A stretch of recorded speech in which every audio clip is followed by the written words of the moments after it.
Hello and welcome to Bellow Field in Medford, Massachusetts for this NESCAC quarterfinal matchup between the Tufts University Jumbos and the Hamilton College Continentals. My name is Micah Baum. I'm joined by Max Antonini and Riley Daniel for what should be a cracker of a matchup between one of the form teams in the nation, it has to be said, Tufts on an 8-game win streak, against Hamilton, who have had a very up-and-down season. Max, you want to tell us a bit more about that? Yeah, so it's kind of a situation of Robin Hood, as we talked a bit to beforehand. What does that mean necessarily? It's kind of taking from the rich and giving to the poor. And in terms, what does the rich mean? It means the stronger teams, the more impressive teams on the year. Hamilton have managed to get points off of Williams and off of Amherst, just recently coming off a 2-2 draw, but also giving to the poor. What does that mean? They've lost in pretty bad fashion to Colby, 4-0, the number 6 seed in the tournament, and lost to Trinity in their last match, which is, they haven't even made the NESCAC tournament. So a season of inconsistencies, and hence why their 7th place position in the tournament does feel kind of justified. But they've managed to come out with some impressive wins, but who knows if today is going to be one of those situations. So they've managed to impress against big teams. Definitely. As you say, that 4-0 loss to Colby, their biggest loss since the 2012 season when they lost 4-0 to Tufts. But one of the biggest factors, you have to say, has been home field advantage, especially for this Tufts team, as they were away in Clinton for that regular season matchup where Hamilton managed to get a point. Yeah, they were away for that regular season matchup, the 2-2 draw against the Continentals in what was a phenomenal game.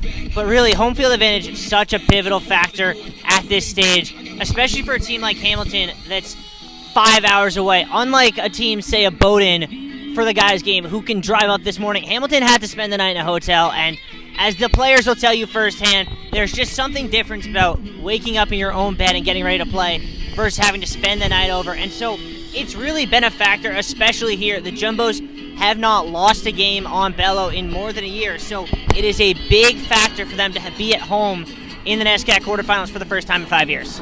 Agreed, especially given, as we say, that 2-2 draw in Clinton earlier in the season. That was a really entertaining game, if that's any indication for what this game is going to be. As we say, Tufts took the lead twice in that game through Emily Nicholas twice. That was one of the starting points of their phenomenal run in scoring early in games. Emily Nicholas scored in the first 5 minutes, but both times Hamilton managed to equalize, managed to come back. The first with a brilliant solo goal from first-year on fire Isabel Harvey, as she dribbled through the Tufts midfield and defense and brushed past everyone before blasting past Gigi Edwards. And right after that, later in the second half, Caroline O'Neill gave away the penalty that made it an even game. As we say, Tufts have not lost a game or even drawn a game on Bellow since late last year against Williams. So it'll be a very different story, they'll hope, having that home field advantage. But since that Hamilton game, Max, it has really been just breezing through all sorts of opposition, good or bad. Yeah, speaking of good streaks, this has been an incredible sight to watch from a Jumbo perspective. 8 games in a row, beginning on October 1st with a 4-1 win against Endicott. It's been nothing but successful. It's been 29 goals and 4 goals conceded. So this is a team that's in great form, and they are top 10 in the country. Win after win, it really proves they deserve to be at the top of the D3 game, and you can see some of those impressive wins. A 2-1 win against Amherst, 3-0 against Middlebury, top-ranked and previously undefeated opponents as well. So this is a team that has just been clicking ever since that Hamilton game pretty much, and very impressive conference and non-conference wins as well. I think that 6-0 against Trinity was so special, and it's quite a big disparity as well. I mentioned Trinity did manage to defeat Hamilton 1-0, and flipping it to the other side, Tufts win 6-0. So we'll see. Obviously, that Tufts-Hamilton game is the one that matters the most, you could say, as they drew. But this is a Tufts team that's in great form and a Hamilton team that has kind of struggled, but we'll see how it goes today. Yes, since that Hamilton game, as we say, that wasn't the start of their unbeaten run, as since then they have lost to Wesleyan, but in retrospect, Wesleyan are one of the best teams in the nation at this point in time, still undefeated, and that loss you can kind of take as it is on face value. The Hamilton draw is really their last disappointing result on this season, but so much of this fantastic winning run, as you said about so much that Tufts do good this year and last year, has come through Elsie Aries, Riley. It has. I mean, Elsie Aries, there's not much more you can say. 9 goals, 4 assists on this year. But when you look at her from a career perspective, it really shows up. 28 now on her career, still a junior, and already in the top 5 in program history, with the potential as soon as today to crack the top 4 and go after Sophie Lloyd in 4th place, who, like Elsie Aries, only got 3 seasons, though Elsie will have a 4th next year. But if you look at some of those names out there are some very familiar names to Jumbo's fans. The names like Lisa Raffin and Liz Reed, the assistant coach. Names that Elsie Aries has told me she has her eye on catching, and the way she's putting the ball in the back of the net, well, it seems like it's only a matter of time, and if the Continentals want a chance at this game, they're going to have to keep her probably not just from catching Sophie Lloyd today, but off the score sheet entirely. And what do you think that Hamilton can do to keep Elsie Aries and the rest of this Tufts team quiet, who have been so prolific? I mean, I think their game plan should be as close to, if not exactly what they did against Amherst. They bend but did not break against the Mammoths. They let 41 shots on, including 14 on goal, but they only conceded 2 because Amherst was taking shots from outside the box. So if you can force the Jumbos, who are a little bit trigger happy, into taking similar type shots, you could get away with not letting them have some gilt edge opportunities. On the offensive end, you want to see that wide play that was so effective in transition in the first matchup. Look at the likes of Olivia Zabarak and Erin Rahill to bring the ball up.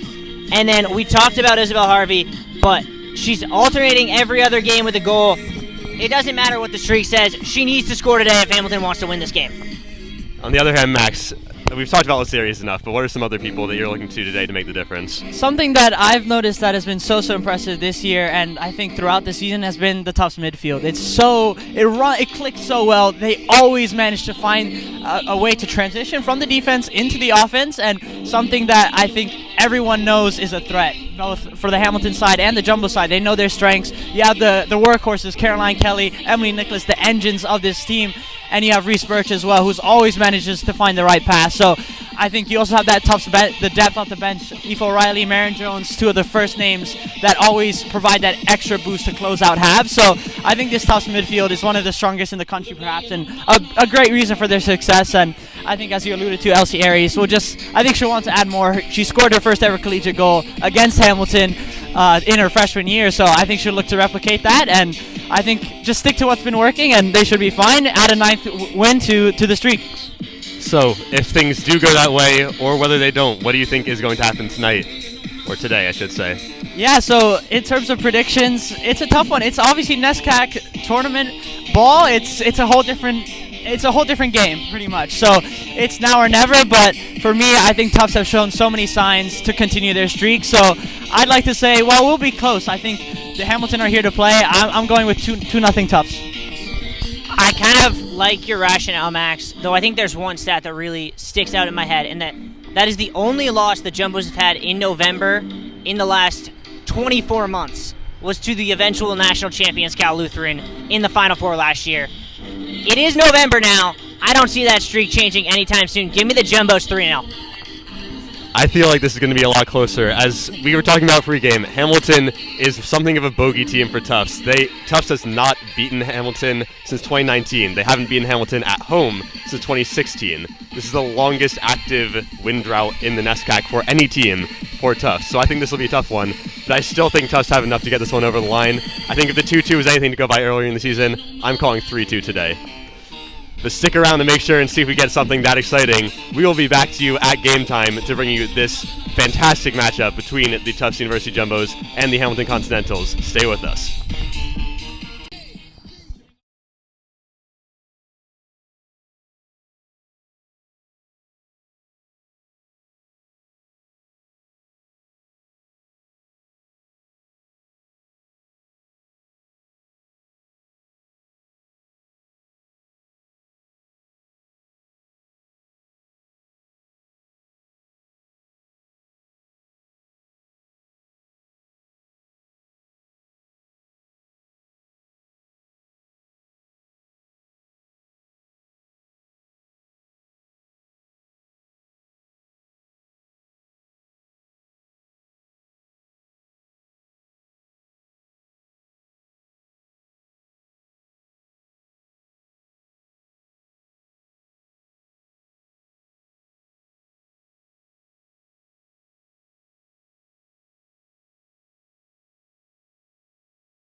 suffering their worst defeat in 12 years to Colby College.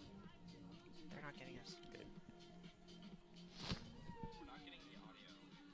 That's interesting. They're not getting audio. What changed? I don't know, I just nudged it a little bit.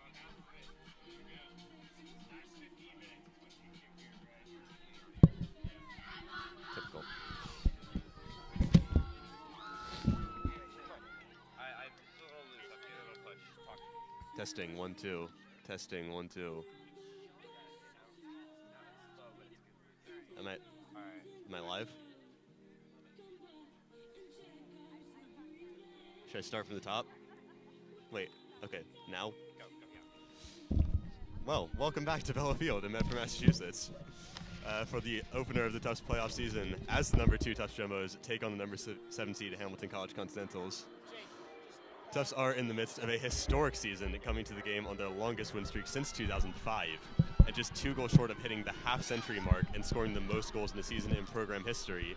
However, today they come face-to-face with one of the few blemishes on their record, as Hamilton pulled out a well-deserved 2-2 draw with Tufts early in the season. Since then, they've had an up-and-down year, recording draws with similarly higher-ranked teams Williams and Amherst, while also suffering their worst defeat in 12 years to Colby College, and finding themselves as a 7 seed for the 2nd year in a row. It may be a chilly day in Medford, but there will be sparks on the field, and you won't want to miss this one. My name is Micah Baum. I am joined, as ever, by Max Antonini and Riley Daniel. How are you feeling ahead of this one? I'm excited. This is NESCAC soccer. This is when the whole season, the whole regular season doesn't matter anymore, and now you have to change your mentality and leave it out on the field today. So it should be a good one. As we mentioned in the pregame show, this has been an up-and-down season for Hamilton and a pretty consistent one for Tufts, but as you mentioned a bit earlier, that 2-2 draw, I'm sure, is in the heads of both sides here today. Yeah, I agree with that, Max. That excitement level definitely high. This is not something we've seen, at least on Bello, in 5 years, and the Jumbos want to take advantage of it. Jumbo's starting positively quickly. Here's Kushner. Has space down the left. No one is challenging her yet. Hannah's keeping her distance. Cross is relatively feeble and is cleared out only as far as Nicholas. Nicholas recycles to Kelly. Tries to thread that through back to Nicholas. Summers. Hamilton weathering the early pressure here, as they have been on the end of some of Tufts' early game heroics this season. Emily Nicholas was the scorer after just 4 minutes and 20 seconds in the first game. Hamilton have braved the first wave, though. Seguru winning the challenge. That one deflects off of Summers. She's going to chase it. And already, this is a pretty fast-paced game, as we may have expected from seeing that first one. Yeah, when you watch back that game from September, it was a very fast-paced game going end-to-end, so I don't really expect anything different. Be interested to see how that would change if one team were to get sustained possession early on. And these two teams, with their NESCAC history, Tufts being the 2002 NESCAC champs, Hamilton, one of the newest members in the NESCAC, and as such have not had as much of a history in the tournament, with only 2 wins all time, but one of those wins being against Tufts in 2021 in the quarterfinals. So they've definitely, Hamilton has the edge within the tournament, and I'm sure Hamilton want to keep that up, but Tufts obviously with the stronger seed here today. Caroline Kelly lining up this first corner opportunity. Lofted in, finds the head of Nicholas, and Summers tried to poke it in. It would go out for a goal kick as Tona, the goalkeeper for Hamilton, forced the touch off of Summers, won herself a goal kick. And a dangerous sign early on for the Continentals. Really struggled with that woman-to-woman marking off the corner. Segru with a free header, and then Summers almost able to get a free foot to that. And it's that giving up shots that has really been a defining factor for the Continental season. In all but one NESCAC game this season, they've been outshot in the full 90, including games in which they've won. Their 2-1 game against Bowdoin, they conceded more shots. So I'm expecting a lot more from Tufts today if the regular season is anything to look at. Tufts no strangers to taking shots themselves as Summers is trying to set one up. Here's Nicholas. Going up against Rayhill. The left-footed shot finds the hands of Tona. And that's one thing that we missed in the first matchup between these two teams. Tona, among a couple other players, was not in that game. So Hamilton with a few extra backup players, or well, they've had backup players in then. They have their starters in now. trying to make that extra bit of difference. Against Amherst just 2 weeks ago, a 2-2 draw on senior day, Tana had to make 13 saves against the Mammoths. So she knows how to be kept busy, and she faced 41 shots in that game, which is a staggering stat. And similarly to in Middlebury and against Williams, also had to deal with so many shots. So she's really racked up the saves tally, and I think Tufts will need to be mindful of testing her net. Griffin with the deep cross. Aries can't win the aerial duel. Gets it the second time. Nicholas in all sorts of space. Tried to thread that through to Reese Birch. Didn't come off. That's ambitious from Nicholas. Maybe not the right ball. She did have Summer 1v1 on that left side. Now Hamilton try and keep Tufts in their own end. Already suffering a lot of pressure. Sumner drops deep.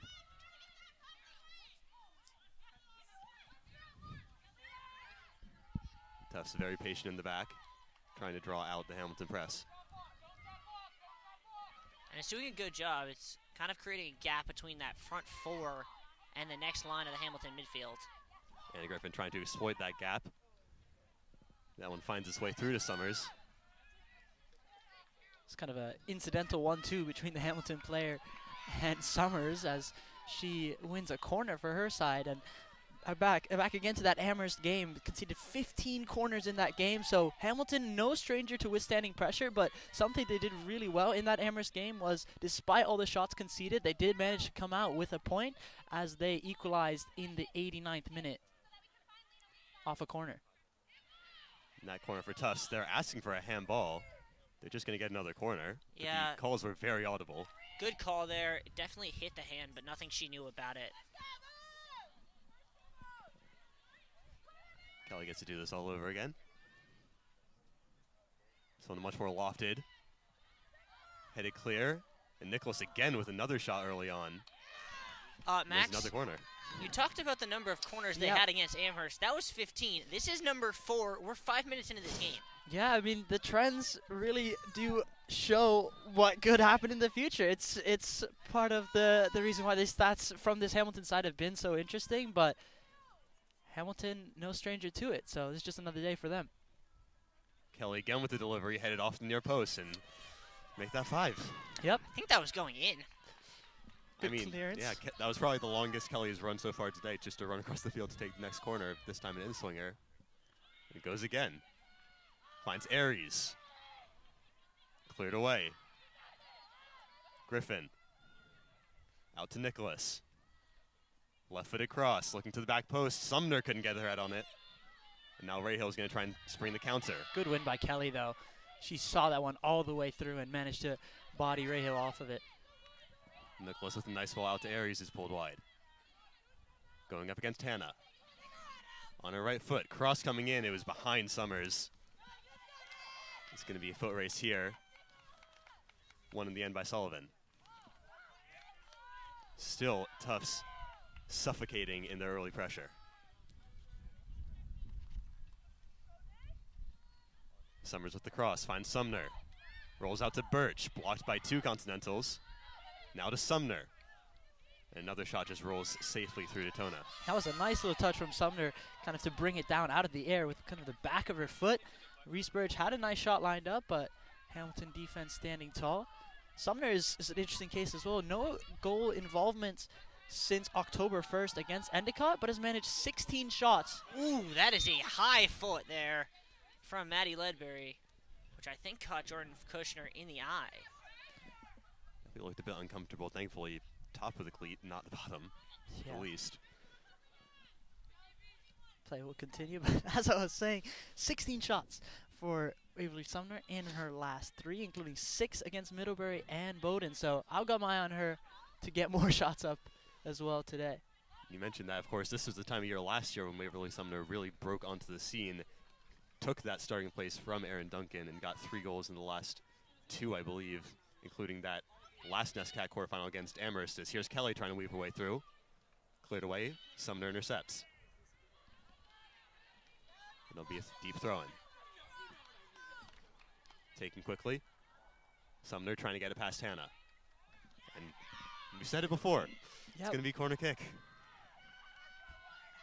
something I think Tufts has to do is not just get these, even though you have these chances in abundance, treat everyone like it could be your last one of the game, because these are very valuable opportunities, and with the likes of Lena Segru in the box, have to take advantage.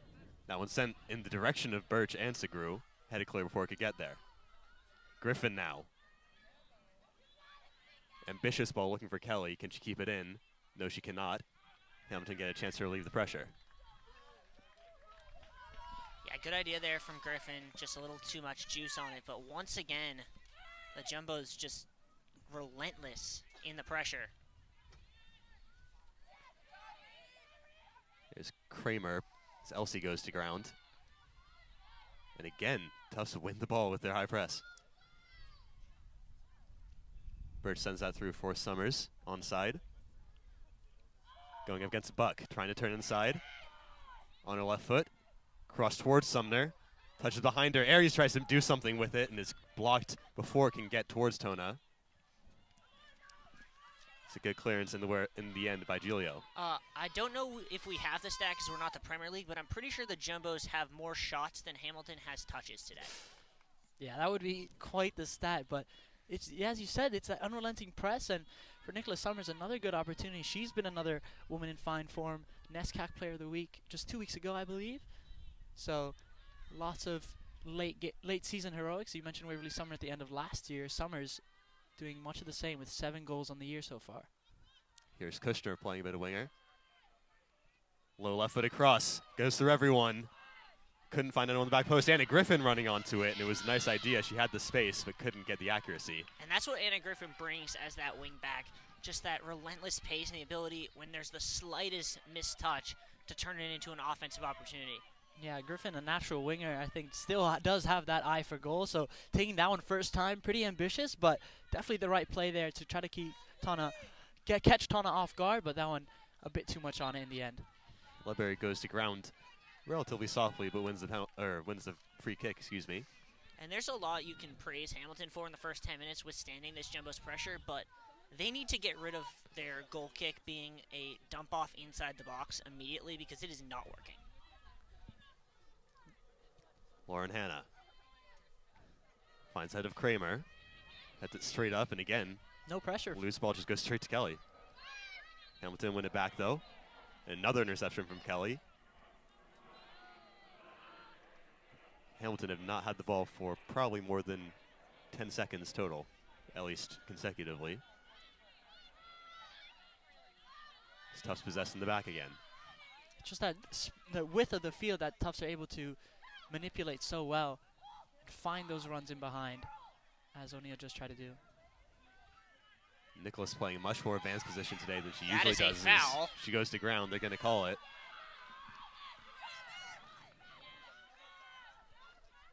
Daisy Sullivan won't give Caroline Kelly any space whatsoever.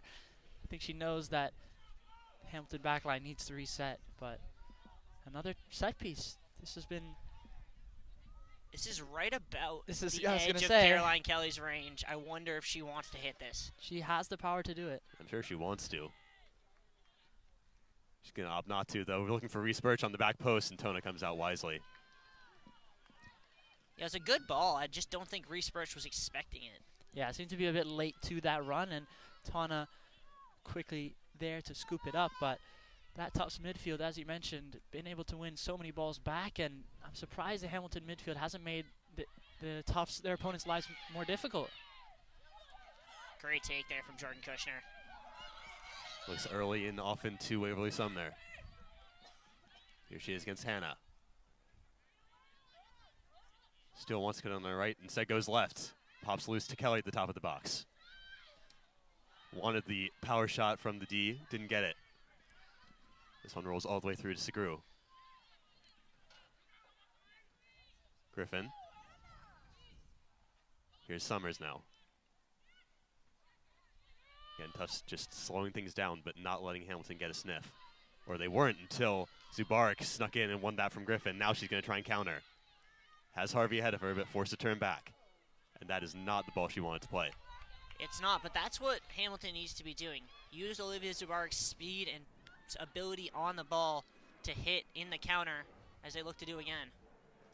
Yeah, for a lot of these seniors on the Hamilton side, and perhaps, I wouldn't say for the Tufts side, but for Hamilton with a NCAA bid unlikely unless they go farther on through this tournament. This could be their very last game, so I'm sure that's on their minds as they continue throughout this game. Tufts a bit more likely perhaps at an at-large bid if the tournament doesn't go their way, but Hamilton will look to deliver. That's a great move by Zubarik, looking inside towards Ledbury, and Kushner forced to head it clear only as far as a corner.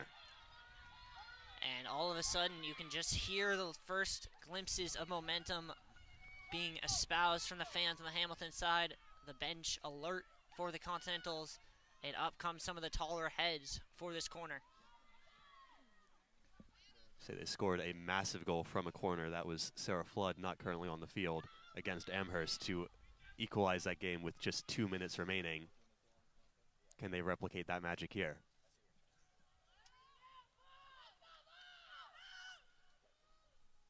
Hannah's delivery is high. Looking for Ledbury in the middle. Actually went to Harvey.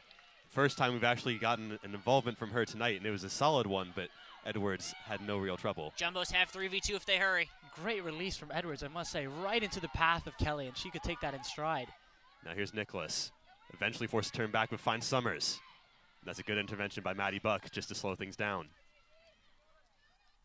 As you say, that was a lightning-fast counterattack launched by Gigi Edwards. Yeah, good save from her. It was directly right into her hands where she wanted it to be. Could have been more dangerous, but Edwards, good response. And Kelly tried to take that first time into the feet of Aries, kind of slowed things down a bit, unfortunately for them. But good counterattack, good transition, but bit of a warning sign there off that corner.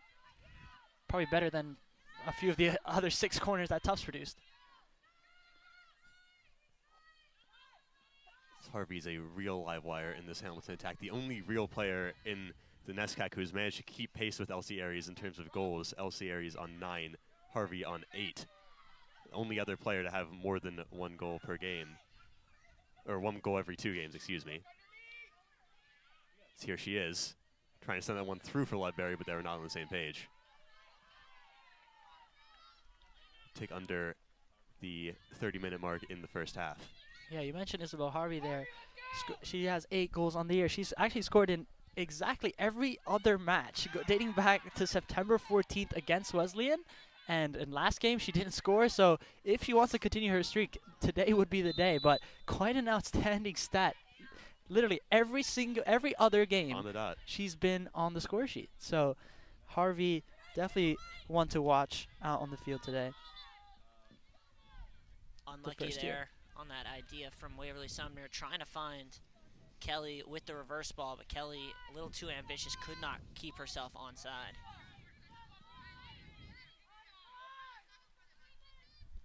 Another free kick for Hannah to take.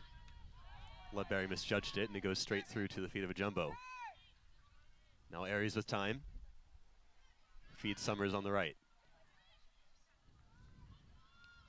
Kelly asking for it in the middle. Instead, Summers going to go it alone. Cross coming in, and Tona is well positioned. Good move there from Summers, getting away from Buck on the right side and try to cut in with that cross, but a bit too close to the keeper, trying to find Aries there, but not difficult enough for Tona. This one sent out towards Ledbury, hounded by Kushner. And there's what Nicholas doing what Nicholas does, but not what you want to do. It's now Rahill. Again, Kushner with a great intervention to put the attacker off. Yeah, that's the second time Jordan Kushner's had a big intervention. Had that header to clear that cross away for the initial corner before stepping in there. Yeah, it's an interesting dynamic what you have between the 2 different fullbacks. Griffin definitely more offensive oriented, and Kushner knows how to deal with threats. She has the most minutes out of this tough side, and I think that's why Coach Whiting trusts her so much, is to shore up those the opponent's attacks, and hence why she's been a regular for so long. Now this one is sent through for Sumner. She has space to work with. Giglio is across quickly and makes sure she can't get on the end of it. Still another deep throw in for Tufts.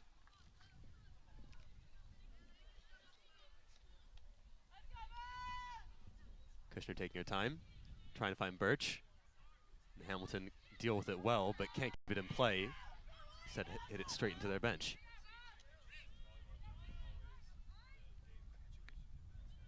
This one's sent back to Sumner. Kelly. And intercepted there by Sullivan. And again, just the clearance goes straight to a jumbo, but they win the second ball due. The Continentals now sending it through for Harvey to chase. Miscommunication between Segru and O'Neal as Harvey is going to try and lap it up. Shot on. Edwards has to palm it over. And that is the first big opening for Isabel Harvey. It is, and I hate to say it because it feels so counterintuitive. The Jumbos have outshot the Continentals 8-2 in this game. The Continentals have the two best chances in this game. Yeah, it does not feel like Tufts' opportunities have been quality opportunities, and Edwards has really had to step in. Incredible shot there from Harvey. I was searching for the top left corner, and as you mentioned, a bit of miscommunication between Segru and O'Neal. They didn't really know which one was going to pressure, which one was going to fall in behind, and in the end, Segru had to step up, but clearly not close enough as Harvey was able to rip that shot. Had some power on it. Hannah, the set piece specialist again. Again towards the same two. Actually, that was almost Kramer getting the touch, but I think Ledbury in the end headed it out. And Tufts will be glad to outlive that one. But as you said in the pregame, that this Hamilton team is very good at restricting their opponents to shots outside of the box. They're fine to concede shots as long as they're not high-quality shots. And if they can get the two best opportunities in the game and take them, then that will suit them down to the ground. Here's Aries. Trying to send something in off her left. Gets a second bite of the apple. Does a better job this time. Cleared away by Giglio. Or excuse me, that's McMahon. Sumner trying to find space. Finds Summers instead. Again, resolute defending from the Continentals. Griffin now probing. Every 50-50 ball going to the Jumbos right now.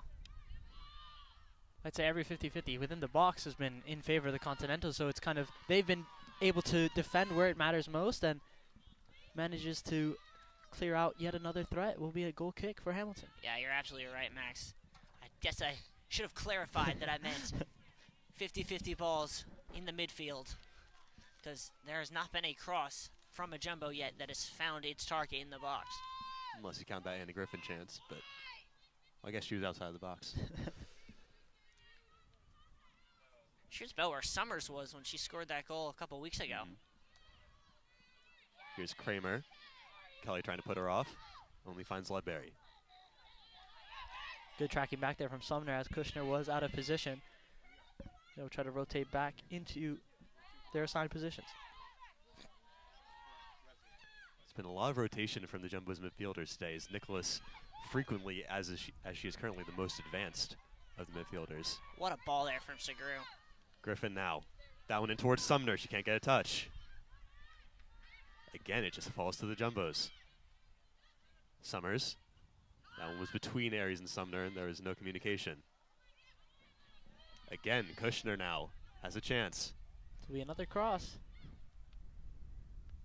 That's deflected for a corner, but you question how the Jumbos are going to deal. They've had a lot of chances on this left-hand side, but not a lot of natural lefties to put in those whip crosses. I mean, I think one way you deal with it is you have other set-piece takers. Maybe have Reese Birch come and deliver a ball.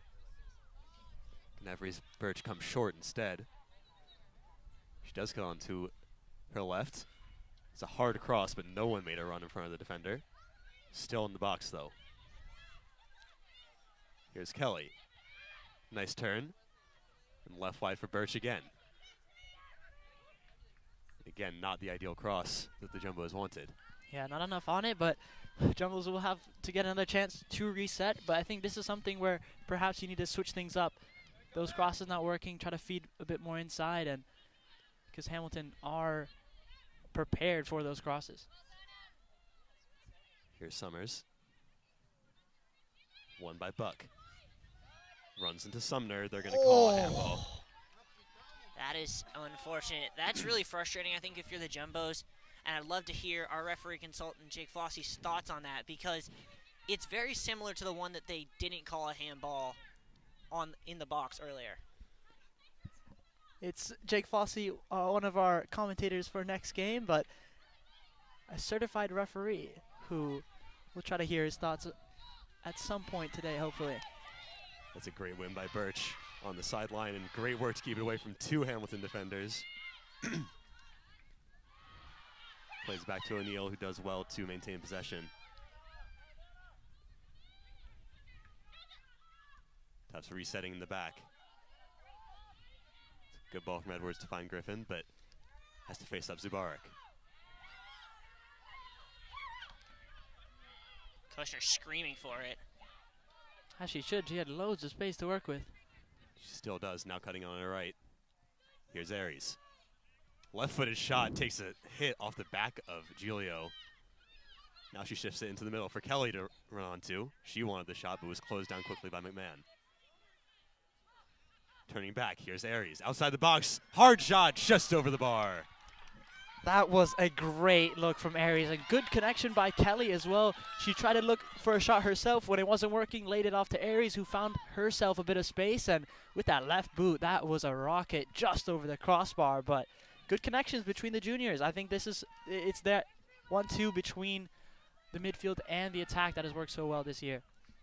Aries is such a threat from literally anywhere. I mean anywhere. As we've seen, she scored that outrageous goal against Amherst in the last minute from basically the sideline. She almost did it again against Middlebury. Here's Sumner trying to find Aries, couldn't quite do so. But Aries is really, she made her name as like this kind of poacher in the box, but she's such a potent threat even from outside when she drops off like that. Yeah, 9 goals on the year is quite impressive. And to boot as well with 5 assists, that's something that perhaps we wouldn't have expected coming into this season. She was only at 2 heading into the last 2 weeks of the season. Then all of a sudden 3 assists in her last 3 games means that she leads the team now in goals and assists. So she's really racking up all the stats as well, leading in shots and shots on target. That's a good turn by Zubarik, getting past Griffin. Griffin tracking back, puts her off. Zubarik still comes out the winner. Sent the ball through, but Harvey did not have the pace to run onto that one. And that's what Anna Griffin gives you that maybe a Kate Holzberline doesn't, in that Anna Griffin, just inch for inch, is the fastest jumbo on the field at all times. And so if she gets beat on a turn like that one from Zubarik, she can get back defensively where some of the other jumbos might not be able to. And that also goes both ways in the attack as well. If she's needed up ahead and she needs to find that connection for Summers or someone else in the midfield, she can do just that. But ooh, that is a bad tackle. Well, I do that mean that with all due respect to Emily Nicholas, but that was not on the ball. I actually disagree with you, opportunity. Micah. It's definitely Really? a foul because she caught the woman, but I do think she got the ball before she went through all of the attacker. I think it was the going to ground part of it as well. That could have been seen as dangerous in the eyes of the referee, but will be a Hamilton free kick regardless. Especially dangerous given that this is the opportunity they have created for themselves to defend. Hannah standing over it, and they have had good opportunities from set pieces. This one sent straight through on frame as Edwards is going to claim that quickly. She might look to distribute again.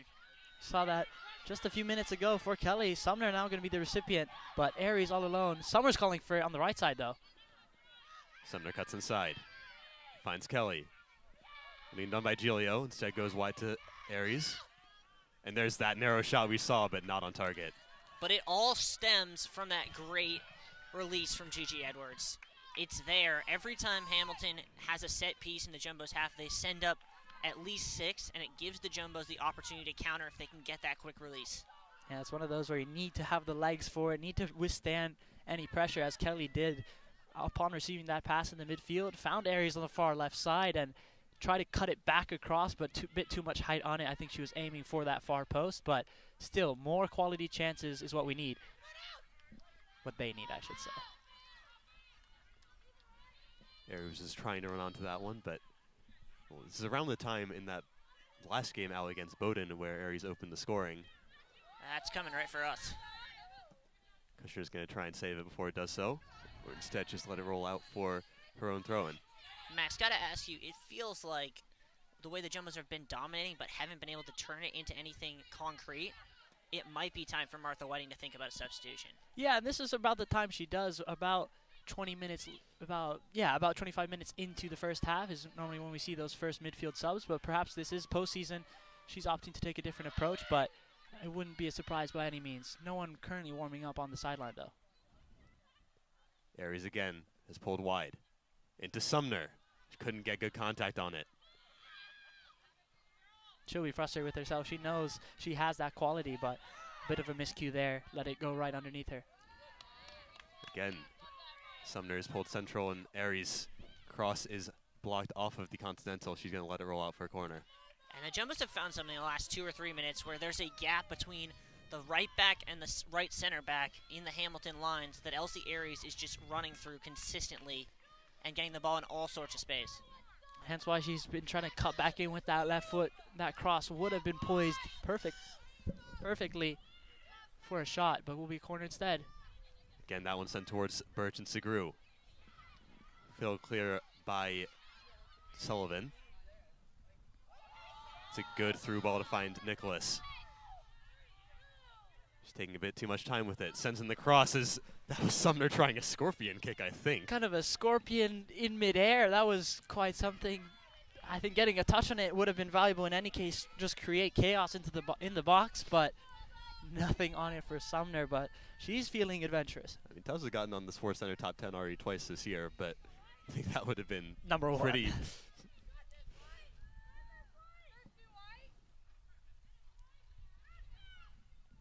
Tona's goal kicks have not been extremely far going. And again, Tufts manages to take advantage.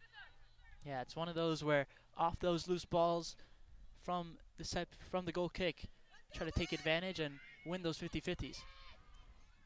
Crosses behind everyone. Kramer will clear. Again, Kushner just wins it back. A little help from O'Neal as Kelly goes to ground. And that stems back to Isabel Harvey giving up on that, trying to sell the call.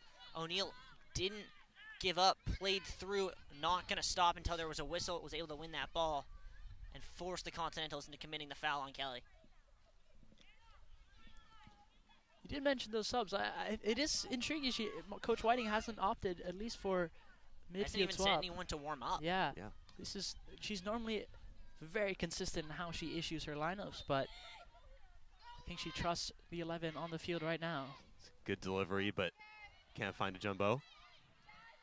Eventually comes to Aries, but the deflected shot has no sting on it. Will roll out for another corner as Tona couldn't get there. Number 9 on the day. We're quickly, rapidly approaching that 15 mark from Amherst, so could be more of the same. Yeah, Jumbos, they might not have scored yet, but they are racking up the stats. That's now 14 shots, and this will be corner number 9.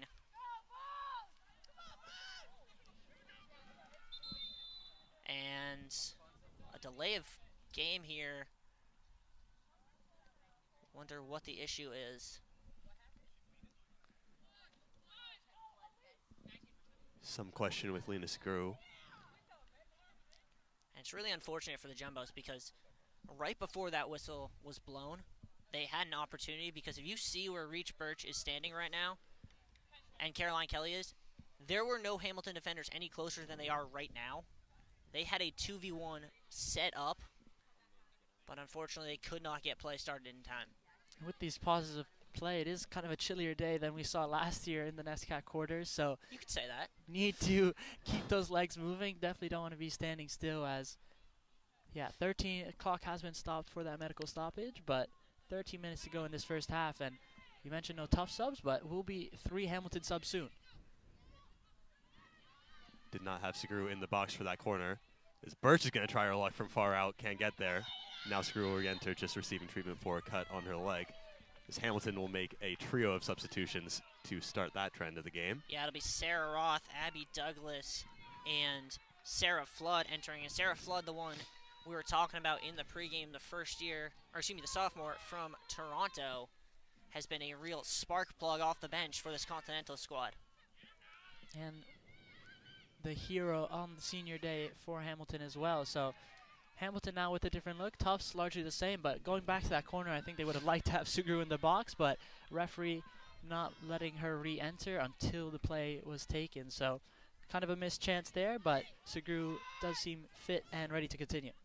So interesting to see Abby Douglas come back into the game. She hasn't played since October 6th against Bates, as she's getting her first involvement in a little under a month right now, getting past Sumner. Oh, what Not a getting challenge. past Sumner. Looked like a linebacker out there. Yeah, stuck her foot in, blocked that cross, and came out the victor. Waverly Sumner showing Emily Nicholas how to correctly time a hard tackle.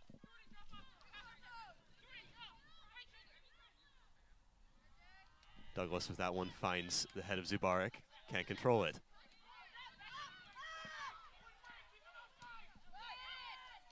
Here's Aries with Giglio on her back. Ball pinballing around the midfield. Eventually finds its way back to Giglio, who does have time to settle it. Flood plays it back, and Hamilton will play it out. Gap here in the jumbo lines. Yeah, Sumner usually dragged back. She was pressed up a bit higher. Here is Flood. Breezes through the challenge of Nicholas, but eventually runs into O'Neill. Now Hamilton are starting to grow into this one. 10 minutes left in the half. They are, and Waverly Sumner starting to come in hard and fast on some of these challenges. Yeah, another 50-50 where she really had to use her body, and perhaps that one wasn't as successful. Looks like the first sub to be warming up will be Audrey Cromit. That is not something we've said at all this year. No, has not been the first one off the bench at any point, and she's going to come in for Sumner. So interesting. Cromit normally is someone who plays down the middle, but she's going to go likely wide. Yeah, with Aries still on the pitch as that in that number 9 role, we'll see something unique. That one played through for Aries. Can she get to this one? She can. Goes through the legs, and Tufts are on the board. What a ball there from Reese Birch. Perfectly weighted to find it, and then Elsie Aries doesn't try and do too much with it, just places it in between the legs of the keeper, and the goal that felt inevitable has finally arrived. And she had so much space there, right outside the 18, just had to poke it through. Nobody pressuring her whatsoever, and now that sub will come in for Sumner, but this is where you want to be after all that pressure, all those shots, all those corners. To have a goal to show for it definitely means a lot, and for Hamilton, I'm sure this won't deter them. This is obviously not a step in the right direction, but far from over, and they've been used to coming from behind. So Elsie Aries becomes the first jumbo since Liz Reed to get to double-digit goals in back-to-back seasons. And as you mentioned, the pregame, slowly but surely climbing up that all-time leaderboard. Yeah, one more to catch Sophie Lloyd at 4. Here's Rahal looking for an instant response. Goes through the legs of O'Neill. Can't go through the legs of Edwards. And as we said, Hamilton went behind twice in that regular season matchup. They will fancy themselves to get back into this one, even with Aries putting that one through the legs of Nievtona. Yeah, Aries scoring her first ever collegiate goal against the Continentals, doing so yet again, this time to get to double digits on the season, continuing to deliver when the Jumbos need her. And that just as Hamilton were starting to find a bit of a groove. They're still trying to press Jumbos here, as Harvey is going to try and pick this one up, or instead shepherd it out for a throw-in.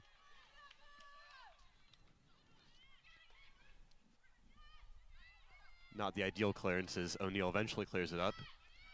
If O'Reilly will come in at the next opportunity, as Jumbos now using their bench. Cromit has actually taken the center forward role as Aries has pulled all the way wide. I like that move from Martha Whiting. Let Aries play 1v1 on the wing. She's already managed to grow into that role so far this game, so definitely not something new for her. Here's Kelly as a center forward, almost blast that one just over. She had time and space to do so, but too much on it. Sails over the crossbar. That could have been easily 2-0. And all of a sudden, it seemed as if Hamilton for 20 minutes did a phenomenal job with that bend don't break. But all of a sudden, there are more holes in this Hamilton defense than a piece of Swiss cheese. Tufts looking to take advantage of those holes. Aoife O'Reilly now in the game for Reese Birch. Marion Jones usually one of those names that subs in with her, but just O'Reilly for now. Nicholas distributing, finds Griffith. Slips that one through, looking for Kelly. Backing up against her defender, left-footed shot, almost goes through to Cromit, who would have been offside, but it rolls through to Tone anyway. And for Cromit with 1 goal on the year against Trinity, these are some valuable minutes for her, getting a feel for postseason soccer. Hasn't started in a game so far, but these are very important minutes for her.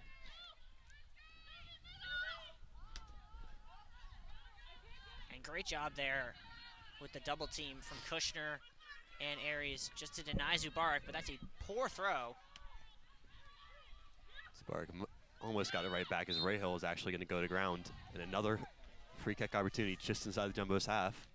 Yeah, the winger and fullback partnership definitely really valuable to win those balls back, as they applied another double team. Sumner would normally be in that role, but Aries in there for now. Abby Douglas to take the free kick. Shallow one. Eventually Tufts are going to try and clear it. Aries tries to spring the counter but couldn't quite get it past Douglas. Douglas, who scored a vital goal last season in their last NESCAC quarterfinal against Williams from a similar free kick that just floated over everyone, including the Williams goalkeeper. They went on to lose that one 4-2 on penalties despite taking the lead in the shootout, so they have had a bit of bad luck. They also conceded in the 88th minute in that game. Looking for a bit of revenge, if not against Williams, at least to prove themselves that they can get something over the line in the quarterfinals, as they did last time against Tufts in 2021. Yeah, this being the first of 4 NESCAC quarterfinal matchups today, being the earliest at 11 a.m. We have 2 other kickoffs. It's Wesleyan and Conn College, in addition to Williams and Colby, and then the 4-5 matchup, I think the biggest matchup of the day perhaps, number 4 Amherst coming against previously undefeated Middlebury until Tufts took them down just 2 weeks ago. Both previously undefeated until they came up against Tufts. That's right.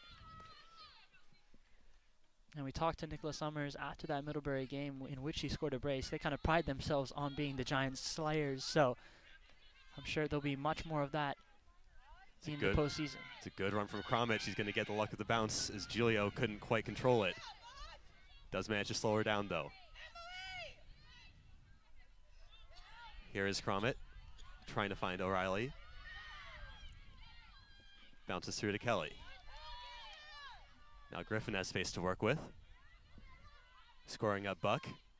Deflected cross and... double digits. I mean, yeah. It's been the story of the game so far, you have to say. It has, and really you can see the frustration on the Hamilton bench. Travis Reiner, the assistant coach, starting to visibly show some frustration with his team at just how many clearance attempts are going right back to Jumbo's feet. Yeah, and Griffin being one to really punish the Continentals for that, took that one in stride and tried to find another cross. It's a high delivery, finds the head of Nicholas again, and again cleared away by McMahon. Manages to keep it ahead of the corner flag, so it will be a throw-in.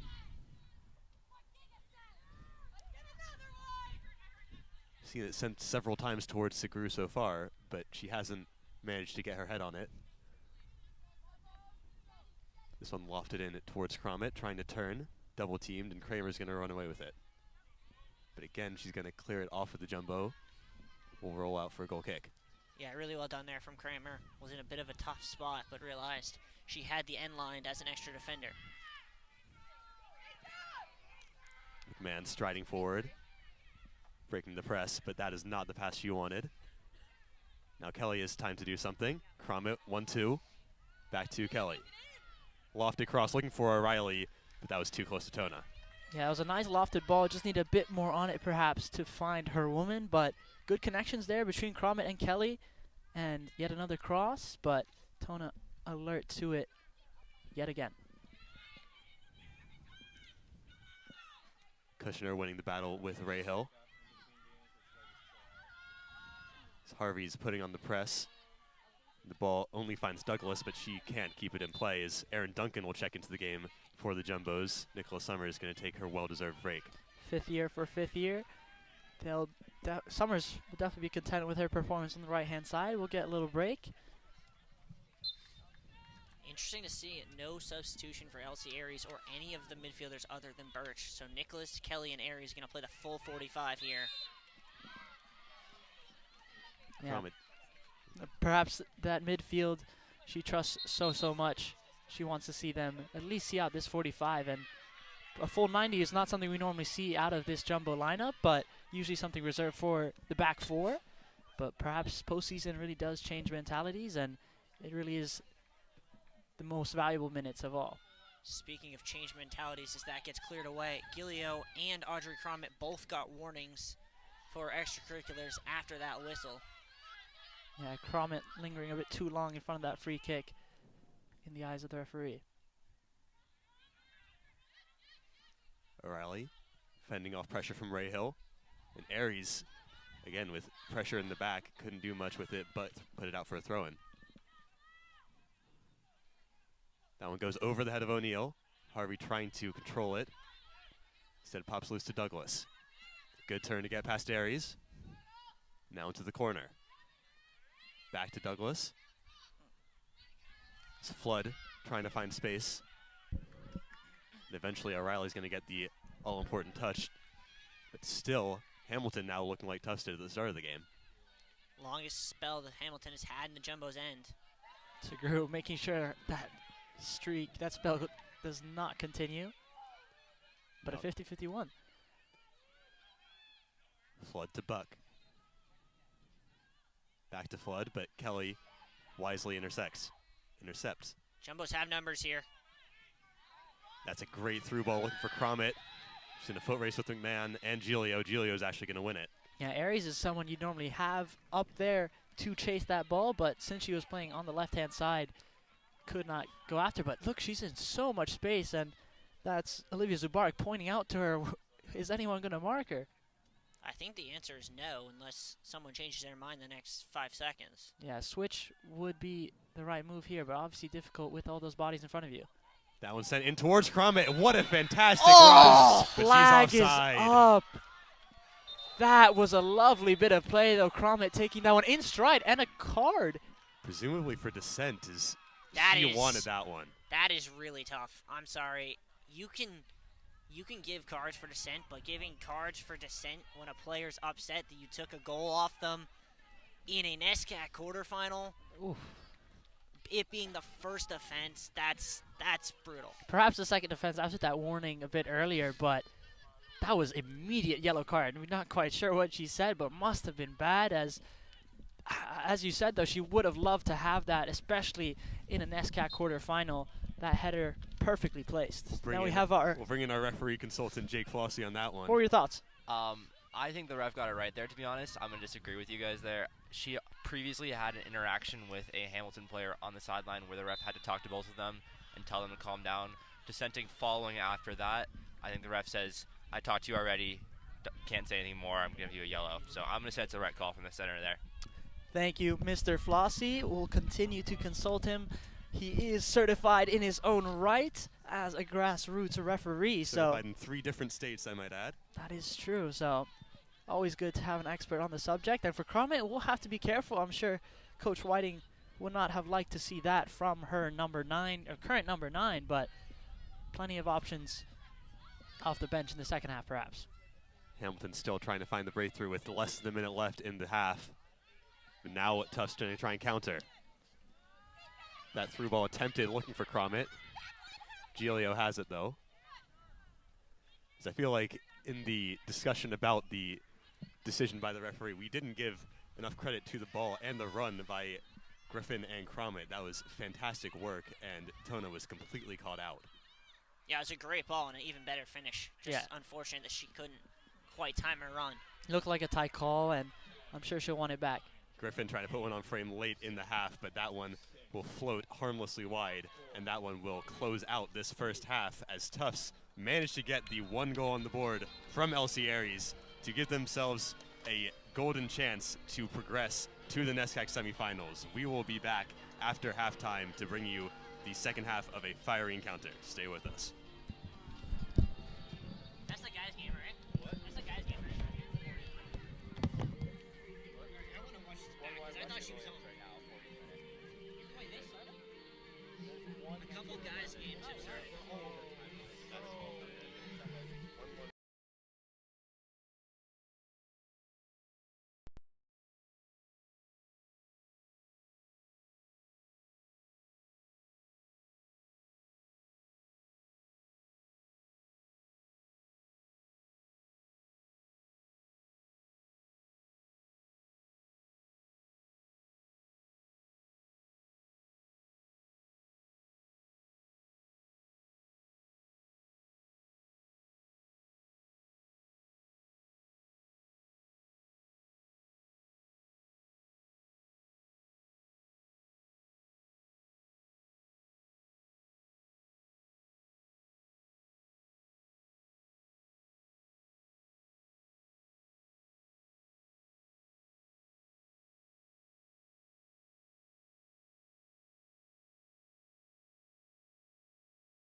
To Bellafield in Medford, Massachusetts, as the Tufts University Jumbos have a 1-0 lead over the Continentals of Hamilton College. Here's a look at the bracket of the NESCAC tournament, as this is slightly misleading, as the games will actually be reseeded ahead of the semifinals so that the highest remaining seed plays the lowest remaining seed as for the other semifinal, and that leaves it in an interesting situation where both teams, if the other games go as the higher seed winning, both teams will play a team to whom they lost in the regular season. Tufts will play Williams, whereas Hamilton will go up against Wesleyan most likely.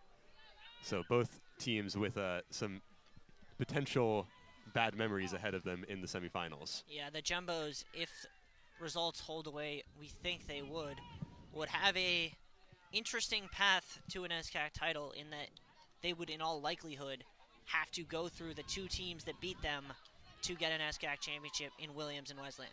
And two of those other quarterfinals in Middlebury and Amherst and Wesleyan and College do kick off now at 12 p.m. So we could give you updates as that game unfolds, with the final quarterfinal between Colby and Williams kicking off at 1. We also have the men's game, the men's NESCAC quarterfinals coming up right after this one. It will be a rematch of Tuesday's match between Tufts and Bowdoin. Pretty tightly fought game, which ended 2-2. And I'm sure both sides, this is the one that matters the most. So that will be on JumboCast after this one wraps up. But pretty exciting second half I think we have in store. We're looking at the stats again. 20 shots now for Tufts and 10 corners as well. So double digits in statistics that within the first half is kind of unreal, I'd say, if you're looking at it from a neutral perspective. It is, but at the same time, that matters for exactly one thing, and that's the one goal LC Aries put in the back of the net, because that is the only difference between these two teams in what actually matters. And so if you're the Jumbos, you probably need to start on the front foot and go out and get yourself a second goal to feel comfortable, because there's a Hamilton team that has shown and showed to you on the 21st that they can come back. And going back, it could have been 2-0. That Audrey Cromet had her look to be the difference maker, but called offsides in the end. Was a tight call, perhaps difficult from our angle to see, but she looked like she had timed it very well. But Cromet will step off for the beginning of the second half and will be the starting 11 we saw to begin with. Birch gets us underway again. Nicholas going along from the start. That surely looked like a hand. The referee agrees.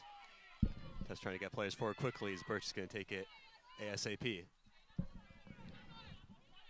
Summers lays it back for Griffin. Scoots past Buck.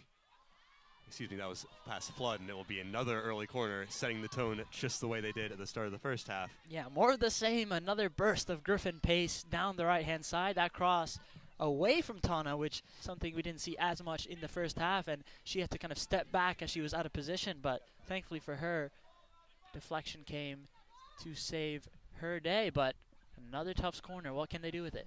Lining up on the outside of the box this time.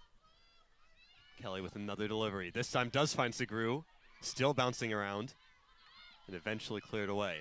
I think Segru would have wanted a bit more power on that. She kind of drove that into the ground. This time finds Summers, and Birch was trying to sneak onto it at the back post, but it rolled through to Tona. Two decent shots as well. Just need more power on it to test Tona, because anywhere else was outside of her immediate range, and that's 2-0.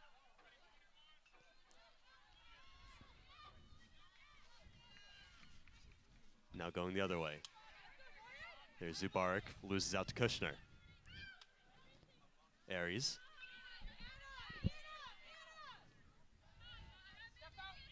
Again, very familiar feeling, just going the opposite direction of Tufts, as that one goes through the legs of Sarah Roth. What a turn that was. Such a deft touch with the outside of the right boot through the legs of the Hamilton midfielder. That was clean as ever. And another handball on Aaron Rahill, who has not had a great start to this half. Again, Tufts looking to take it quickly. Keep Hamilton on their toes. That one not much of a challenge for McMahon, but she popped it up behind her at the second attempt. Can't find the feet of Buck. This is definitely a different look side with Aries playing in that central role compared to the end of that first half, as she is definitely more willing to run on 2 balls to lose challenges, while as Kramet, I think, is a very good poacher, as she almost managed to convert in the first half. Kelly with another great tackle to win possession high up. Has Aries and Summoner for support. Can't find either. Now Summers into Birch. And again, just rolls through safely to Tona.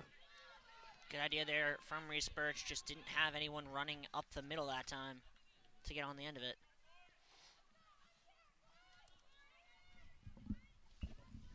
Hamilton looking to go route 1. Can't get past Emily Nicholas. That is a loose ball though from Caroline Kelly, and O'Neill has to sweep it up. But Flood is well positioned. Now O'Neill is a bit out of position. Here's Zubarik. Going up against Kushner, cutting onto her left, goes back to her right. And that is a wise play from Caroline O'Neill to win the goal kick. Yeah, if Hamilton were a bit quicker with it, they could have spread the ball out wide, but Zubarik trying to cut in, try to cut out, but alert to it was Kushner, and nothing in the end, so will be a Tufts goal kick.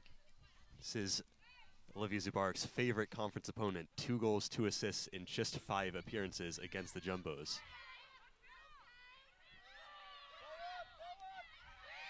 Look at the space Nicholas has to work with.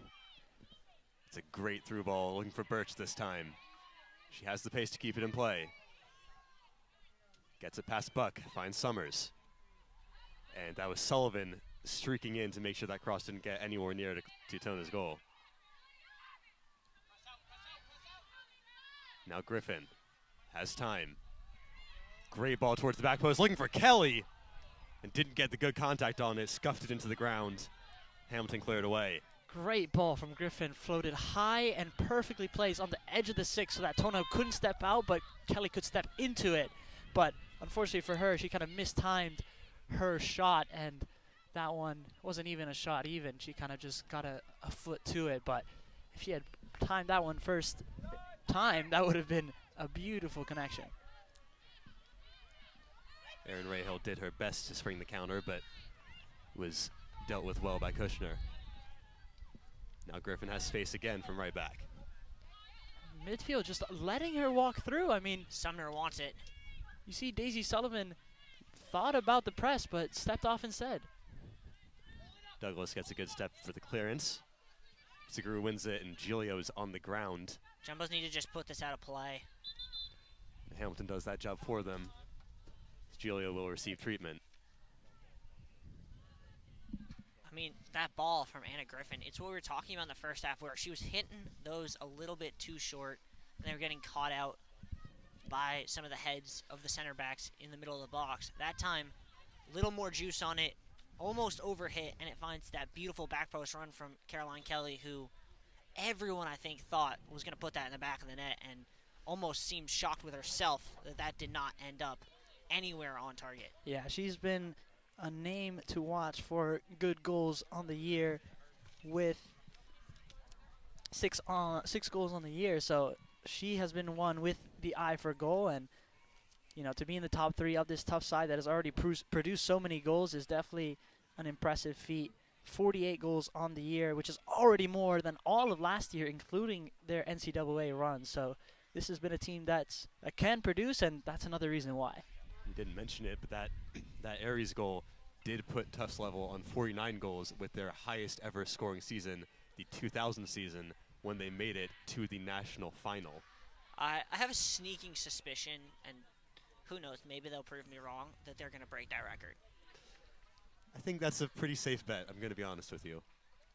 Yeah, still many goals left in their future perhaps, but I'm sure this Tufts side is one that's heard about that 2000 finals, one that was played at Tufts as well, and have heard about it as kind of a thing of the past, but could be very well a thing of the future as well, building off of that 2023 Final Four run.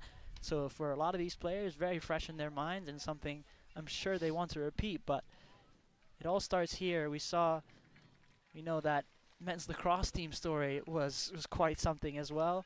Did not manage to make it past the NESCAC quarters, but made up for it with an NCAA tournament win. That is actually the last time a Hamilton team was on this field. And what a game that was. Micah, you remember that one. I remember that one. I was on camera. I know you definitely remember that one. I do remember that one. I still think it took me a couple hours to get rid of the shock after the ending of that one, but it really shows you any given Saturday in the NESCAC. I mean, for those of you who weren't watching that game, Hamilton were the 8th seed in the men's lacrosse tournament coming in against the number 1 seed Jumbos. Led for most of the game. Tufts somehow managed to bring it back and tie it late on, and then eventually Hamilton still managed to get that 1 goal late on to progress and eliminate that Tufts team, who would eventually win the national championship. So, as you say, any given Saturday. And I mean, thinking even on a soccer perspective, it wasn't more than 3 years ago where the Jumbos on the men's side were able to knock off Conn College in the NESCAC title game before then losing to a Conn College team in the Elite Eight that would go on to win the national title. So it's been said, I've heard it from Kyle Desatil, I've heard it from other coaches, it's sometimes easier to win a national title than it is to win the NESCAC. Agreed. This one looking for Sumner. Cleared away in the end by Zubarik as Giulio received treatment, looks to be okay. Samantha Tiska was warming up and looked to be set to check in, but at the last minute they elected to keep Giulio in the game. Thankfully, she looks to be shaking off that injury. Yeah, Giulio's been so good so far today that if she's fit enough to play, you need to keep her on the field because she has that pace that really no one else in this Hamilton backline does to come over and deal with those through balls, looking for Aries and Sumner and Summers. One of 3 first years starting in this squad as Sumner takes a tumble. No one even asked for a penalty. And that's a great shot, snapshot from Sumner, but blocked away as Summers was trying to poke it in at the back post. Yeah, if that Hamilton had not got a touch on that, Summers was poised. She was flying in the air just to get a touch right in the mouth of the goal. Could have easily been 2-0. See, I fundamentally disagree with you, Micah. I think that was a cross the whole way. Yeah, I agree. I misspoke. As Aries tried to get that one on. As we've seen Sumner take shots from that position, but as you say, that one definitely looking for Summers. Ooh, that's a late challenge from Nicholas Summers. Yeah, Summers just kind of throwing her body into that and not getting much on the ball. Will be the correct call on Sarah Flood, who will continue to feature in this match after being subbed on midway through the first half. Well, it's an interesting one. She was consistent starter for most of the year until early October when she was taken off as a starter for Haley Kramer, who we've seen has very much maintained her role. Not in this game, though.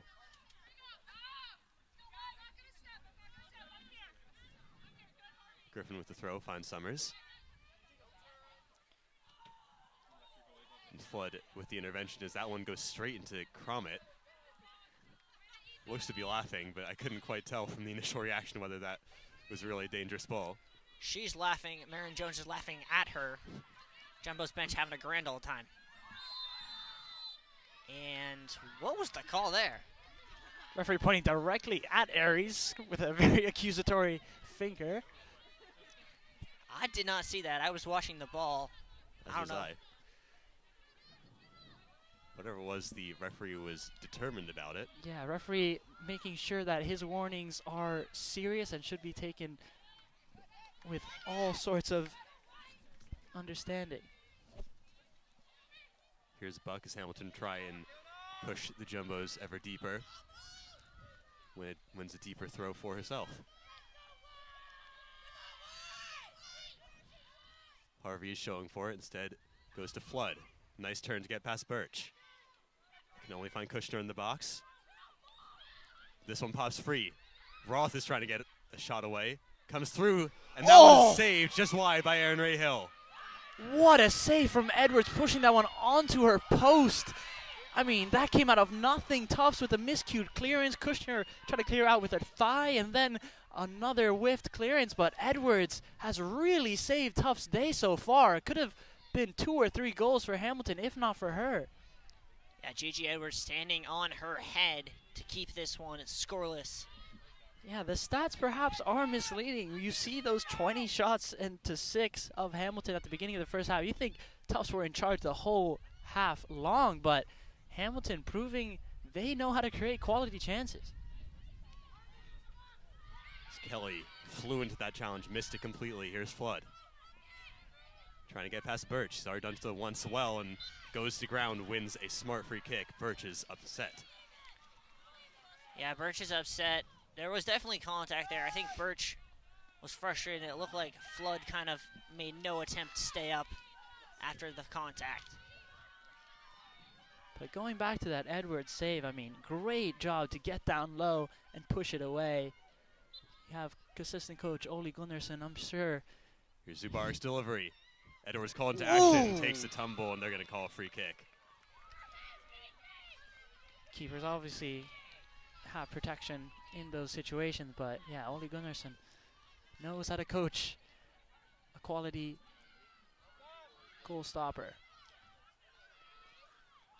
Here's Griffin. Hamilton sensing the opportunity, trying to put the Jumbos under as much pressure as they can. And they do so well. McKelly comes back and cleans up the mess.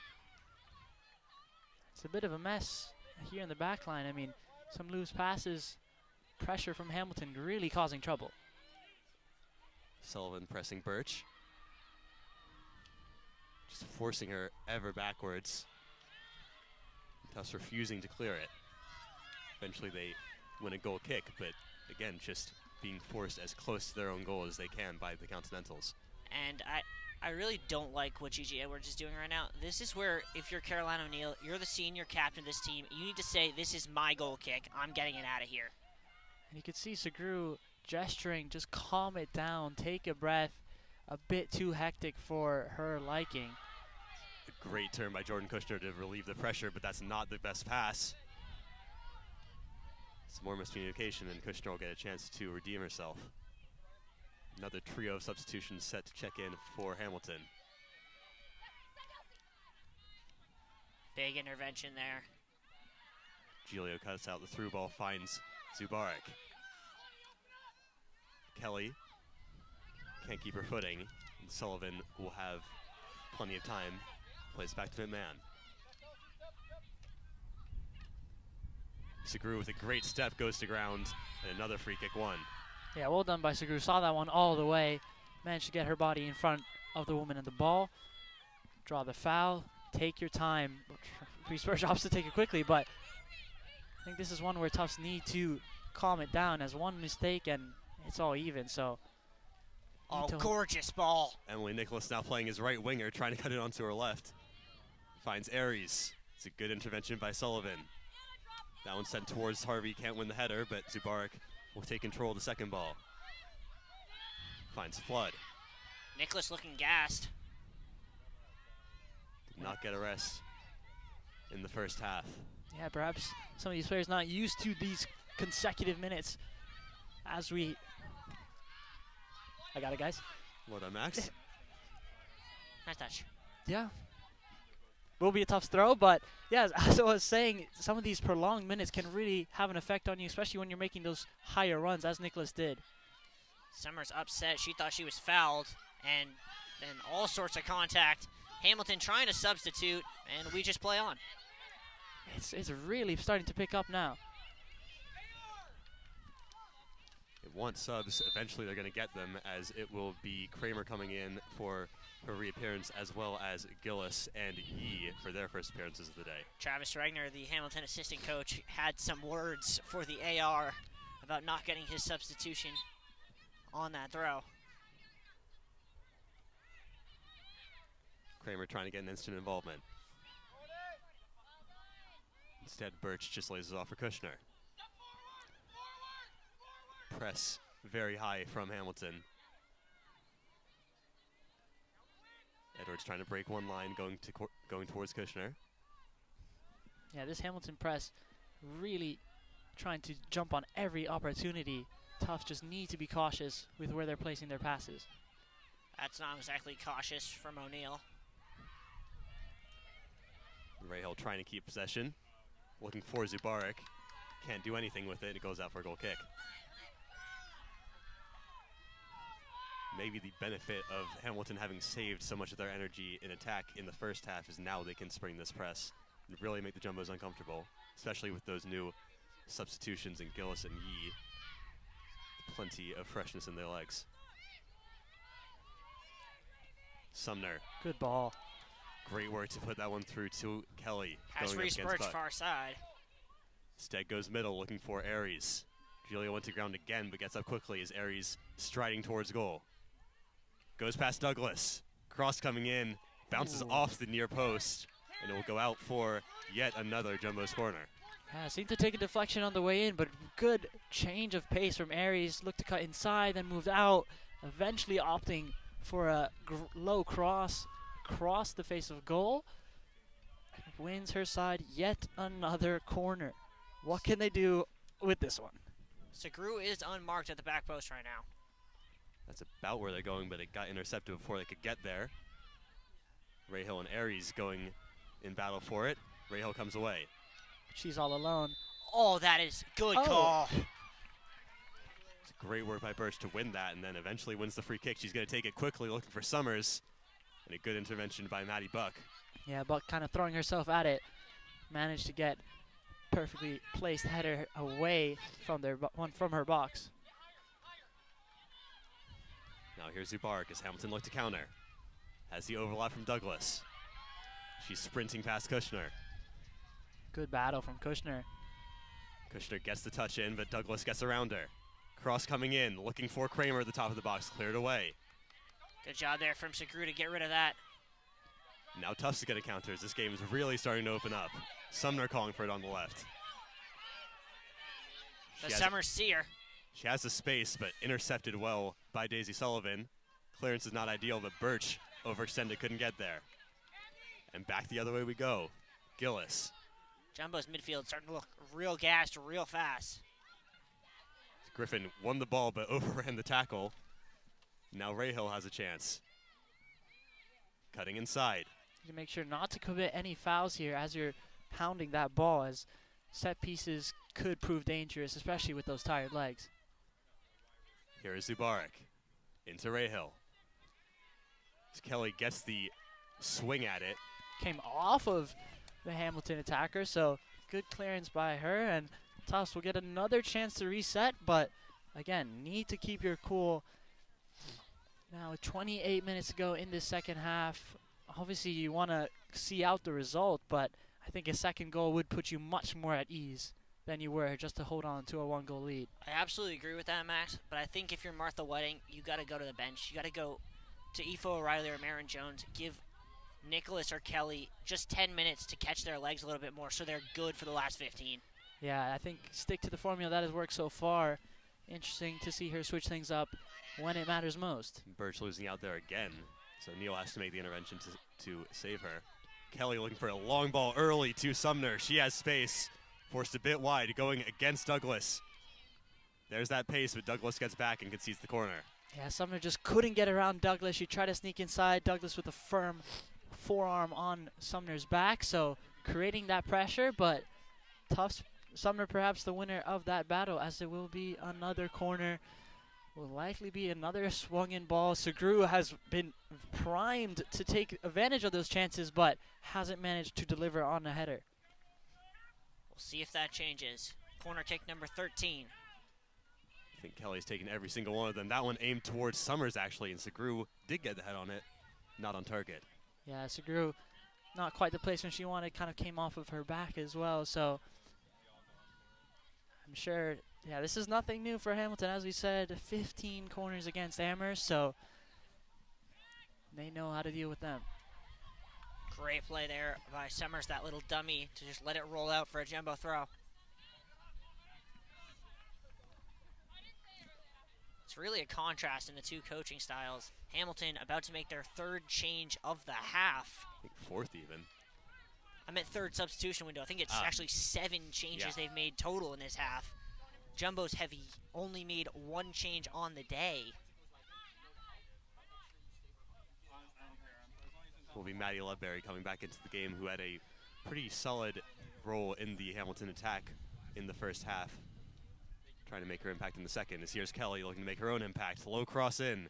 Deflected by McMahon. Cross again. No one is there. Yee can't clear it. Sumner. And eventually cleared away by McMahon, who is all over the place to make sure that that didn't go in. And now Hamilton yet again looking to counter. Here's Kramer. Yeah, O'Neal with that press on Gillis means she has to sprint back to get back into position. And Hamilton now have a few numbers up. She's going to do it again as Griffin is going to make a good intervention. McMahon goes straight back the other way. Finds Yee. Good touch. Back to Sullivan. But good step from Kelly. I mean, that's what she does so well. It's another good tackle from McMahon, who's having a great couple minutes so far. Good idea there from Sumner, just couldn't flick it on to Birch, who was in space. Yeah, she could have taken that in stride. Sumner has really had an eye for a few of those flicks throughout this game. That one not quite finding its target, but that connection could have been dangerous. But I'm sure those tired legs, as you mentioned, will be really starting to show effect.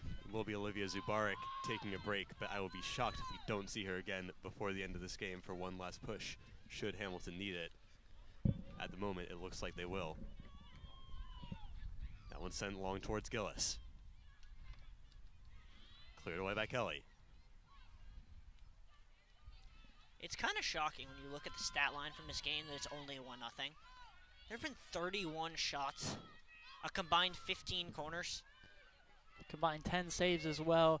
I think Edwards was the most impressive of those saves. So defense really showing dividends, but Tufts, yeah, as you said, you'd think they'd have more after all this pressure and all these good looks as well heading into the attack, but the actual shot in the end never quite finding its target. Here's Griffin looking to find the target. What a fantastic save by Neve Tona. Tona just punched it off the top of the post and kept it out. And just as we were talking about the Jumbos getting good looks, they have another one. Do good with it, getting a good look on net, but Neve Tona says not so fast, Anna. Yeah, one of those dangerous ones where it's kind of could be a cross, could be a shot, and it always seems to be rising. And that one dipped just in time for Griffin's shot, but Tona got a hand up off the crossbar. The woodwork is a keeper's best friend, as they say.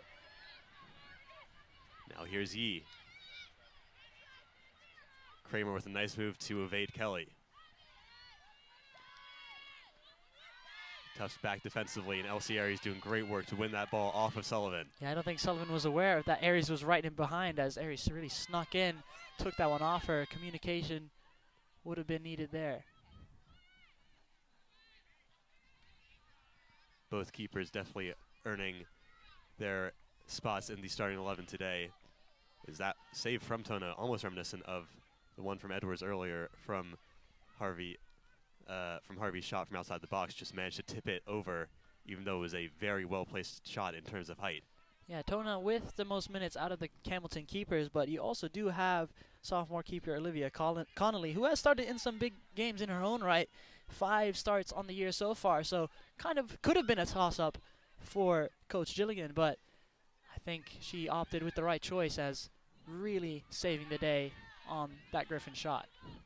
This one sent long is, I would assume, since all those games that Connolly started were consecutive, there may have been some injury issue with Neve Tona, as she did not start that game against Tufts. So Connolly was in goal for the last meeting between these two, but Tona is showing her credentials in goal so far. Kelly forced to send that one into the stands. This game has been, the second half has been very reminiscent of that first matchup we've seen. Very even, very open, very entertaining. And lots of corners. Lots of corners. I think that one was a given. Yeah, if you took the over on corners today, you're feeling pretty good. Ledbury sends it back, looking for Douglas. Cutting inside. Birch gets the touch in. Hamilton recycles it to their defense. Jumbos do have several warming, including an entire new line of attackers and at least one midfield sub in Aoife O'Reilly. Kelly goes to ground. Relieves yet more of the Continental's pressure. The sun's starting to peek through for the second half. We are primed for an entertaining last 20, and as I mentioned a bit earlier, NESCAC quarterfinals for the men's game as well, so plenty of NESCAC action happening here on Bello and in the rest of the NESCAC quarters, as those two women's games have kicked off. Still 0-0 between Wesleyan and Conn College, as well as Middlebury and Amherst. Birch trying to chase this one into the corner. Up against Buck.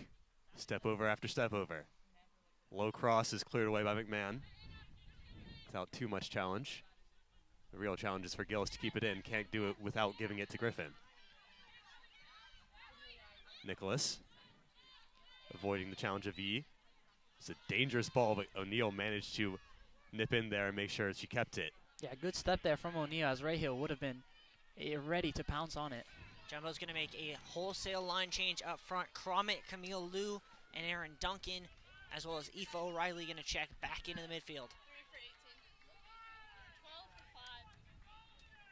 Interestingly, O'Reilly going to come in for Reese Birch like in the first half, so Kelly and Nicholas are going to be asked to play the whole 90. There is Birch with the header. Summers going to run onto it. Step over. Hounded by Maddie Buck. Does well to get past her. Now laced off for Kelly. Has space. Trying to get the shot away, but can't get it past Kramer. That's good defensive work. Kelly might have wanted that on her left foot, opted to kind of stop and start again, but by the time she started again, Hamilton were there to tackle. Griffin. Gillis well positioned to cut off that passing lane towards Summers. We will get those substitutions as Harvey will check back in for Hamilton, given a rest for most of the start of the second half. Just the little things from Martha Whiting, like making that substitution now important, because making it now versus 4 minutes from now keeps the clock running while the substitution occurs. So yeah, largely the same subs as we saw in the first half. Only real difference, Camille Liu coming off for Aries as well, so Aries will have some time to rest. Perhaps will be subbed in the closing stages, but yeah, Tufts will have to find someone else to give themselves that insurance. Duncan trying to be that woman. Goes out for a throw-in.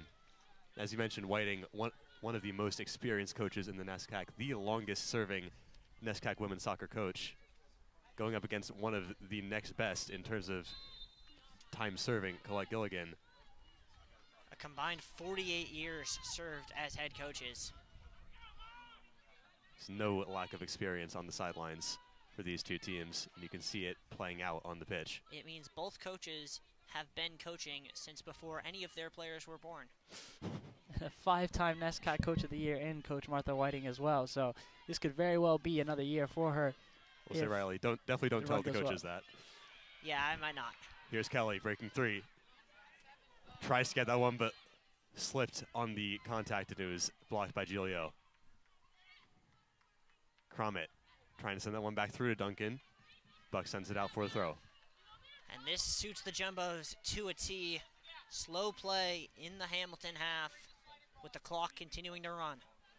Yeah, that's definitely what you want if you're a Tufts fan, but for Kelly, she had a great shot there on the edge of the 18, but losing her footing there did cost her from getting that good look. Tufts just trying to take the bite out of this game from Hamilton, keeping them penned in their own end as they did so well at the start of this game, not letting them grow into it.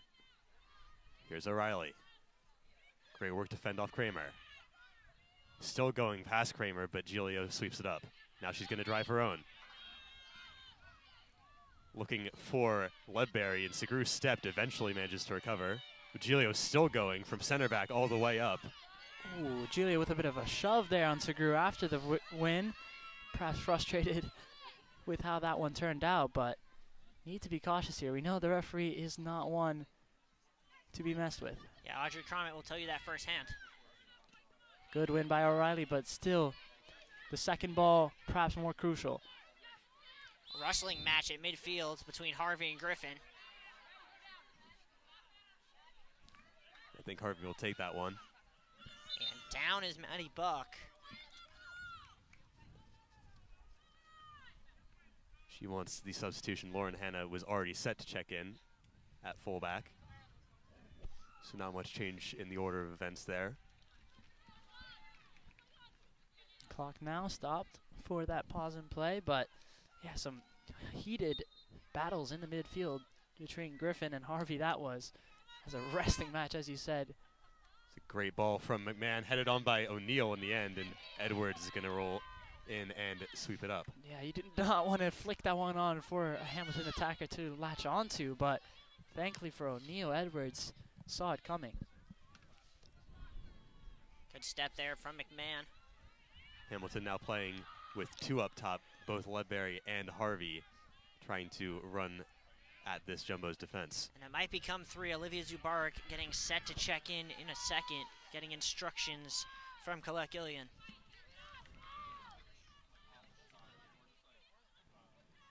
This time is starting to tick away for the Continentals. Good touch there from Griffin. All sorts of space for O'Reilly. She's going to find her. In turn finds Duncan.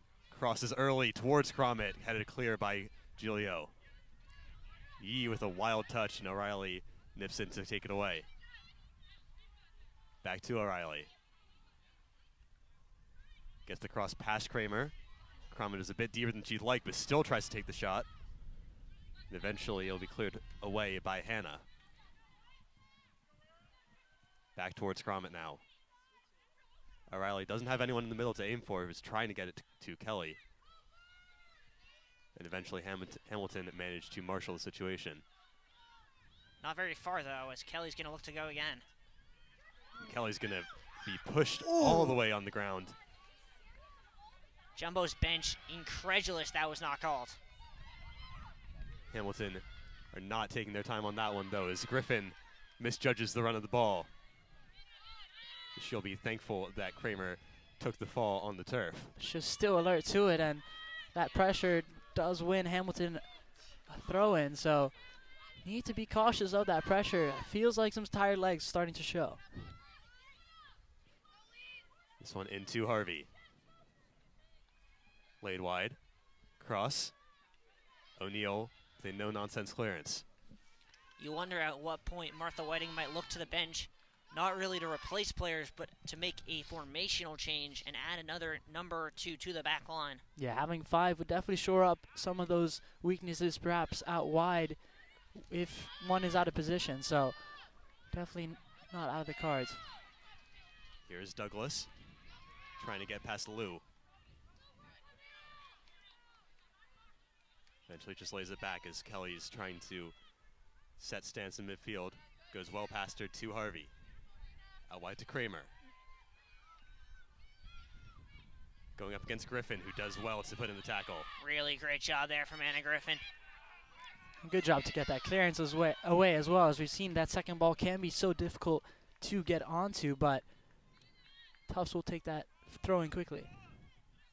This one sent long for Cromit to chase, but McMahon doing well to put her body in the way.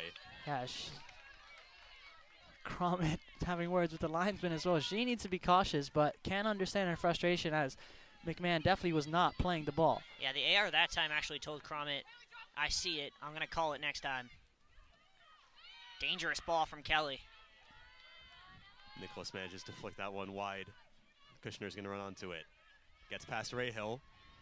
Well, Rahill's going to make me eat my words. She comes back. And Kushner makes up for it. I just want to know, what is Jordan Kushner doing being 2/3 up the field in a 1-goal game? I think she just wanted to continue her run, but yeah, definitely dangerous, especially given we know how Hamilton can quickly change their pace. Speaking of quickly changing pace, this one's through to Lou. She's going to go for the shot, but that one was never going to trouble Tona. 2 substitutions at this moment for the Continentals. Sarah Flood and Olivia Zabarik both back in. Zabarik going to come in for Maddie Ledbury. Flood going to go in. Can't quite get the number. Hannah, I think, coming out. Hannah, who recently came in as well, so That's a defender for a midfielder. So they are going for it in terms of a formation change, are the Continentals. And it is getting to crunch time. Less than 12 minutes left. If I remember correctly, none of us thought it was a possibility you would finish 1-0 in the pregame show. Definitely not. Here's Duncan. She gets her way, she'll get your 2-0 prediction. Max? Yep. That one in towards Tona. And no one was crashing. She had plenty of time to control it. Yeah, and you had your 3-2, and if it wasn't for these keepers, as you said, standing on their heads, it could have definitely looked more like that, but yeah, just the one from Aries so far, and perhaps another one in the mix as well. Another loose passage of play from the Tufts midfield. Now Ray Hill driving forward. 1-2 attempted. 1-2 succeeded. Ray Hill puts in the cross. Edwards had that controlled all the way. She can take her time, you know, exaggerate those collections of the ball and tell her team to move up for the punt. Hamilton are no strangers to scoring late goals. They have 4 in the last 10 minutes on this season. It's not insignificant, but it's not exactly the strong suit. However, we do know this Tufts team, one of their biggest issues, especially last year, was conceding late on. They've cleaned that up, but it's still potentially lurking at the back of their minds that they know this has been an issue for them recently. Yeah, many of the trends we've seen from the past season has continued so far in this season. So good to see, at least for now, Tufts aware of those flaws, and it's something I think they've shored up, especially given the last 8 games, only 4 goals conceded. So need to make sure it's not another one today. Jumbo's going to go back to the starting front line momentarily. Yeah, as you mentioned, giving those starting attackers some rest, heading into the closing moments, perhaps to take advantage of a Hamilton farther of an attacking formation. Interestingly, Reach Birch not with them, so it seems as if Martha Wenning wants to ride with Aoife O'Reilly to the finish line. Cromit wins the physical battle and goes to ground in the process, but Duncan will thank her for it. Plays this one through, looking for O'Reilly. Lou has to turn, but she was offside. Yeah, a bit of a miscommunication with the passes. I think Lou and O'Reilly kind of stepped across each other's runs, but good idea there. Entry into the box, almost a shot as well for Lou, but offside flag correctly called in this case. Nicholas wins the header in midfield. Duncan didn't get the ideal touch. Kramer finds Yee. Nicholas goes in to win the ball back.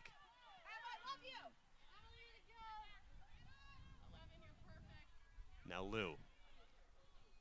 Forced back towards Kushner.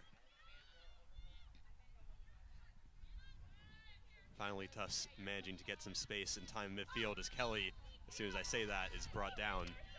Yeah, Kelly has really had to withstand some pressure, being brought to ground multiple times. Hamilton definitely making lives difficult for the Tufts midfield.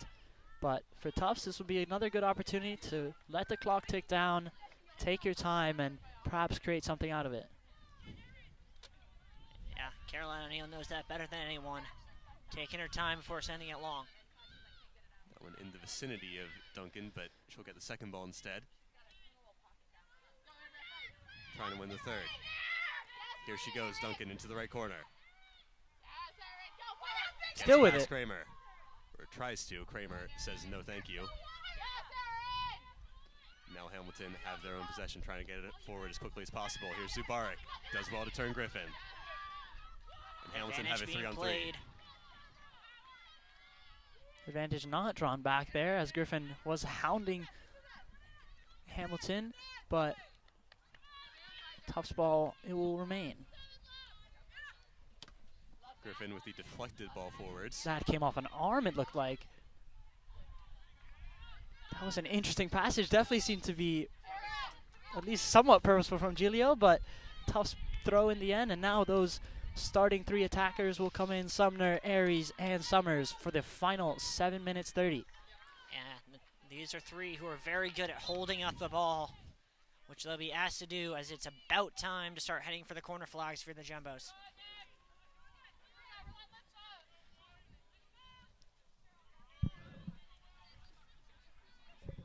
Summers taking her time with the throw as the clock is still going. Long one and towards O'Reilly. Actually, it's going to go to Aries. She's going to take the snapshot just wide. Oh, it looked to all the world like Elsie Aries was going to seal it with goal 30 on her career. That would have not so fast. been quite the way to do it. Thrown straight into the action. Had some time and space to look up, find the bottom right corner, but Tona got a hand to it, pushing it wide of her post. Will be yet another corner. This one the 14th. All of them taken by Caroline Kelly. She hasn't seen any rest so far this game, so sticking with the set piece takers. Gets the ball back from Summers. Going to look to curl that one towards the back post. Couldn't get enough on it to find a teammate. Kind of a half shot, half cross. Sumner would have been able to tap that one in had she been a bit farther ahead. But nice play there. A bit of an overlap from Kelly. The ball whipped inside, but nothing, no conversions off the corners in this game. Kelly with the attempted quick ball forwards towards Aries. And Hamilton, after a very promising spell, have started to conserve their energy again for one last push, but haven't been able to really start it. Here's Kushner streaking down the wing, going up against Douglas. Kushner's far up here. The opposite baseline now. Still pressing. She's going to force the throw-in. Good work there from Jordan Kushner. And a good job there from Aries and Sumner just backing off, making sure that Kushner's gap had been covered as she was providing the press. Aries trying to turn against Flood. Cross coming in towards Summers. How did she not get a touch on that? I'll tell you how she didn't get a touch on that, because coming across there was Haley Kramer to deny her with the body. It's one of those pressures that it's not really seen as a foul, as they were both equally going for the ball, but Summers right at the face of goal. All it needed was a touch, but nothing of it. So we'll go out on the other end for a Hamilton throw. Last time Tufts were held to 1 goal in a game was against Wesleyan before this 8-game win streak, as Sumner takes a tumble in the box. No call. This one laid wide for Griffin. Low crosses, no one made the run. Completely static, and now the run will be made very much the other way. Here's Zubarik. Has Harvey ahead of her. Going to try and find her. She's going up against Segru. Griffin tracking back as well. That one chipped on frame, except I don't think that was on frame. Edwards made the save in the end. Yeah, Edwards making sure not to take any risk, but you mentioned that being held to 1 goal against Wesleyan, that was a game in which they scored early and then fell behind, but 1-0 is not a scoreline we've seen at all so far this year, so the 1-0 victory would be new territory for this team, but perhaps a scoreline you need to be comfortable with as it gets into postseason. It's hard to score, get multiple pass quality opponents. That said, these tough starting attackers are looking very dangerous, having come back onto the pitch late on. And as you say that, Nicholas Summers heads for the corner flag. Not for long, though. She sends that one in towards Aries, who can't quite win that aerial battle.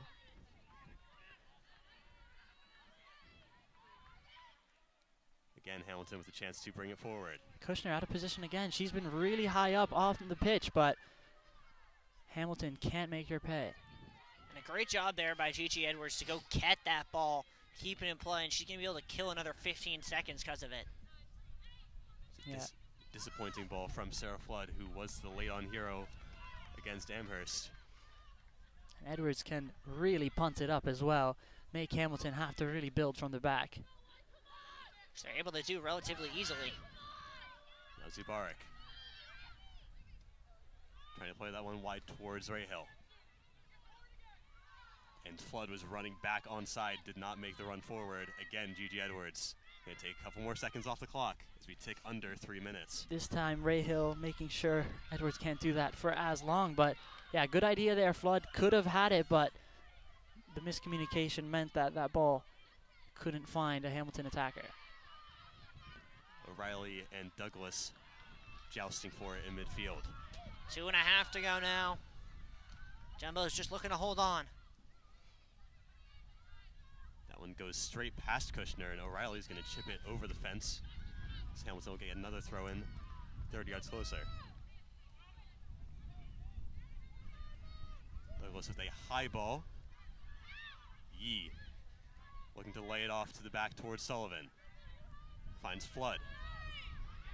Sumner doing the defensive work as Flood goes to ground. It looked like a clean tackle. That is not a foul. That seemed like Sumner had come away with it pretty cleanly. No real pressure applied to the woman, but that will mean Hamilton have a free kick in a dangerous position as the clock continues under 2 minutes. Yeah, I'm not quite sure why the clock is still running.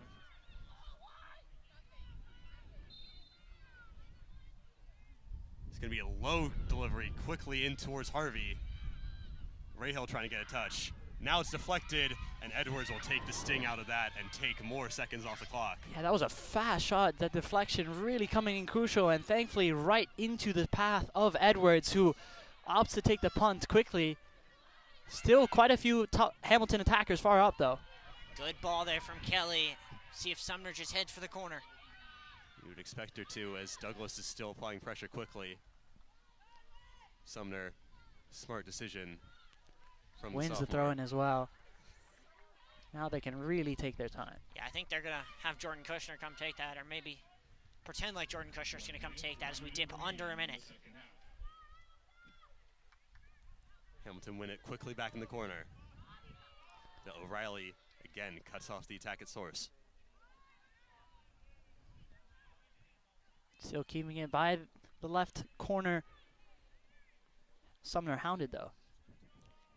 Aries with a fantastic move just to take a couple more seconds off. So we are taking under 30 seconds. Hamilton have the goal kick.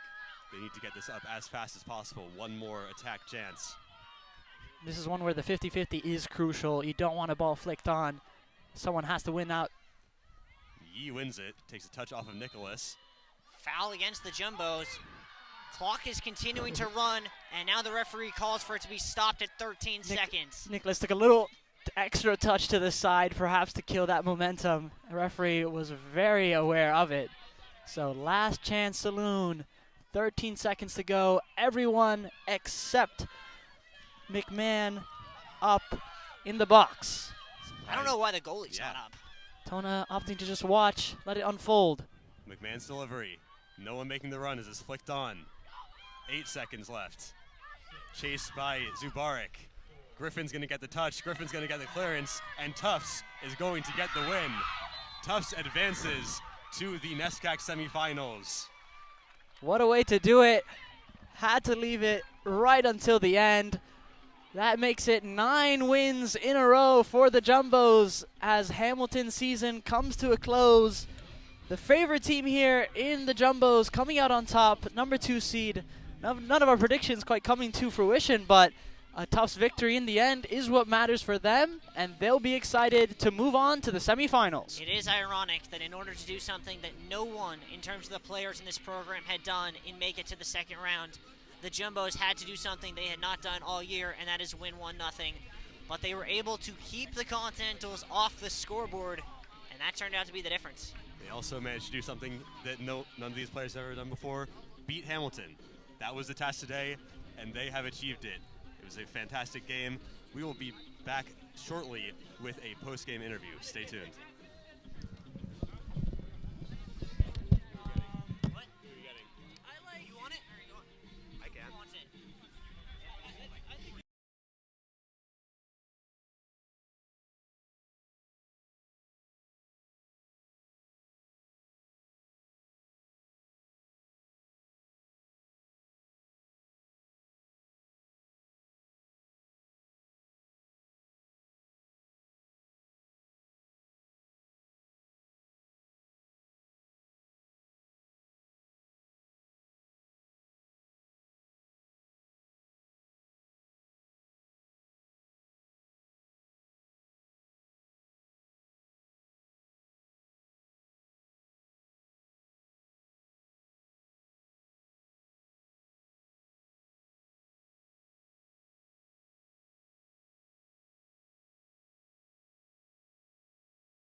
I'm here with Gigi Edwards post-game, one of the stars of this NESCAC quarterfinal. 1-0 result in the end.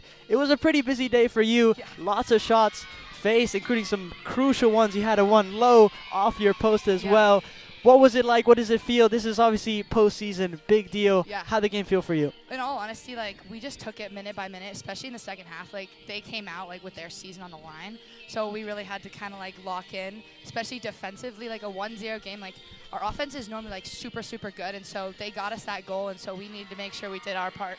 And you So, certainly yeah. did your part as well. How does it feel now? You will be heading into the semifinals. Likely, if games go as expected, will be against Williams, a team Yep. that Tufts fell to earlier this season. How will you approach that game, especially given it's a postseason match? Well, in all honesty, we've been wanting to go at Williams again. I feel like we've improved, like, significantly. We've learned how to build it back. That was, like, the first game where we had a lot of pressure on us, and we didn't know how to deal with that. And so I feel like going forward, it's going to be, I don't know, I think it's going to be a close game. And Yeah. I think we got a chance. So It's always a close game in these NESCAC matches. And for you, you obviously had a great experience in the final for NCAA, a great tournament run. yeah. Do you think it's in the cards again this year? Obviously, you can't tell. Anything can happen. But how does this team feel heading into yet another postseason, aiming for a deep run? I mean, I think that, like, our mentality this year is that's where we want to go, but we got to take it one game at a time. I feel like last year we were definitely, like, underdogs. We wanted to prove ourselves, but we kind of, like, didn't even know that we had that chance. And now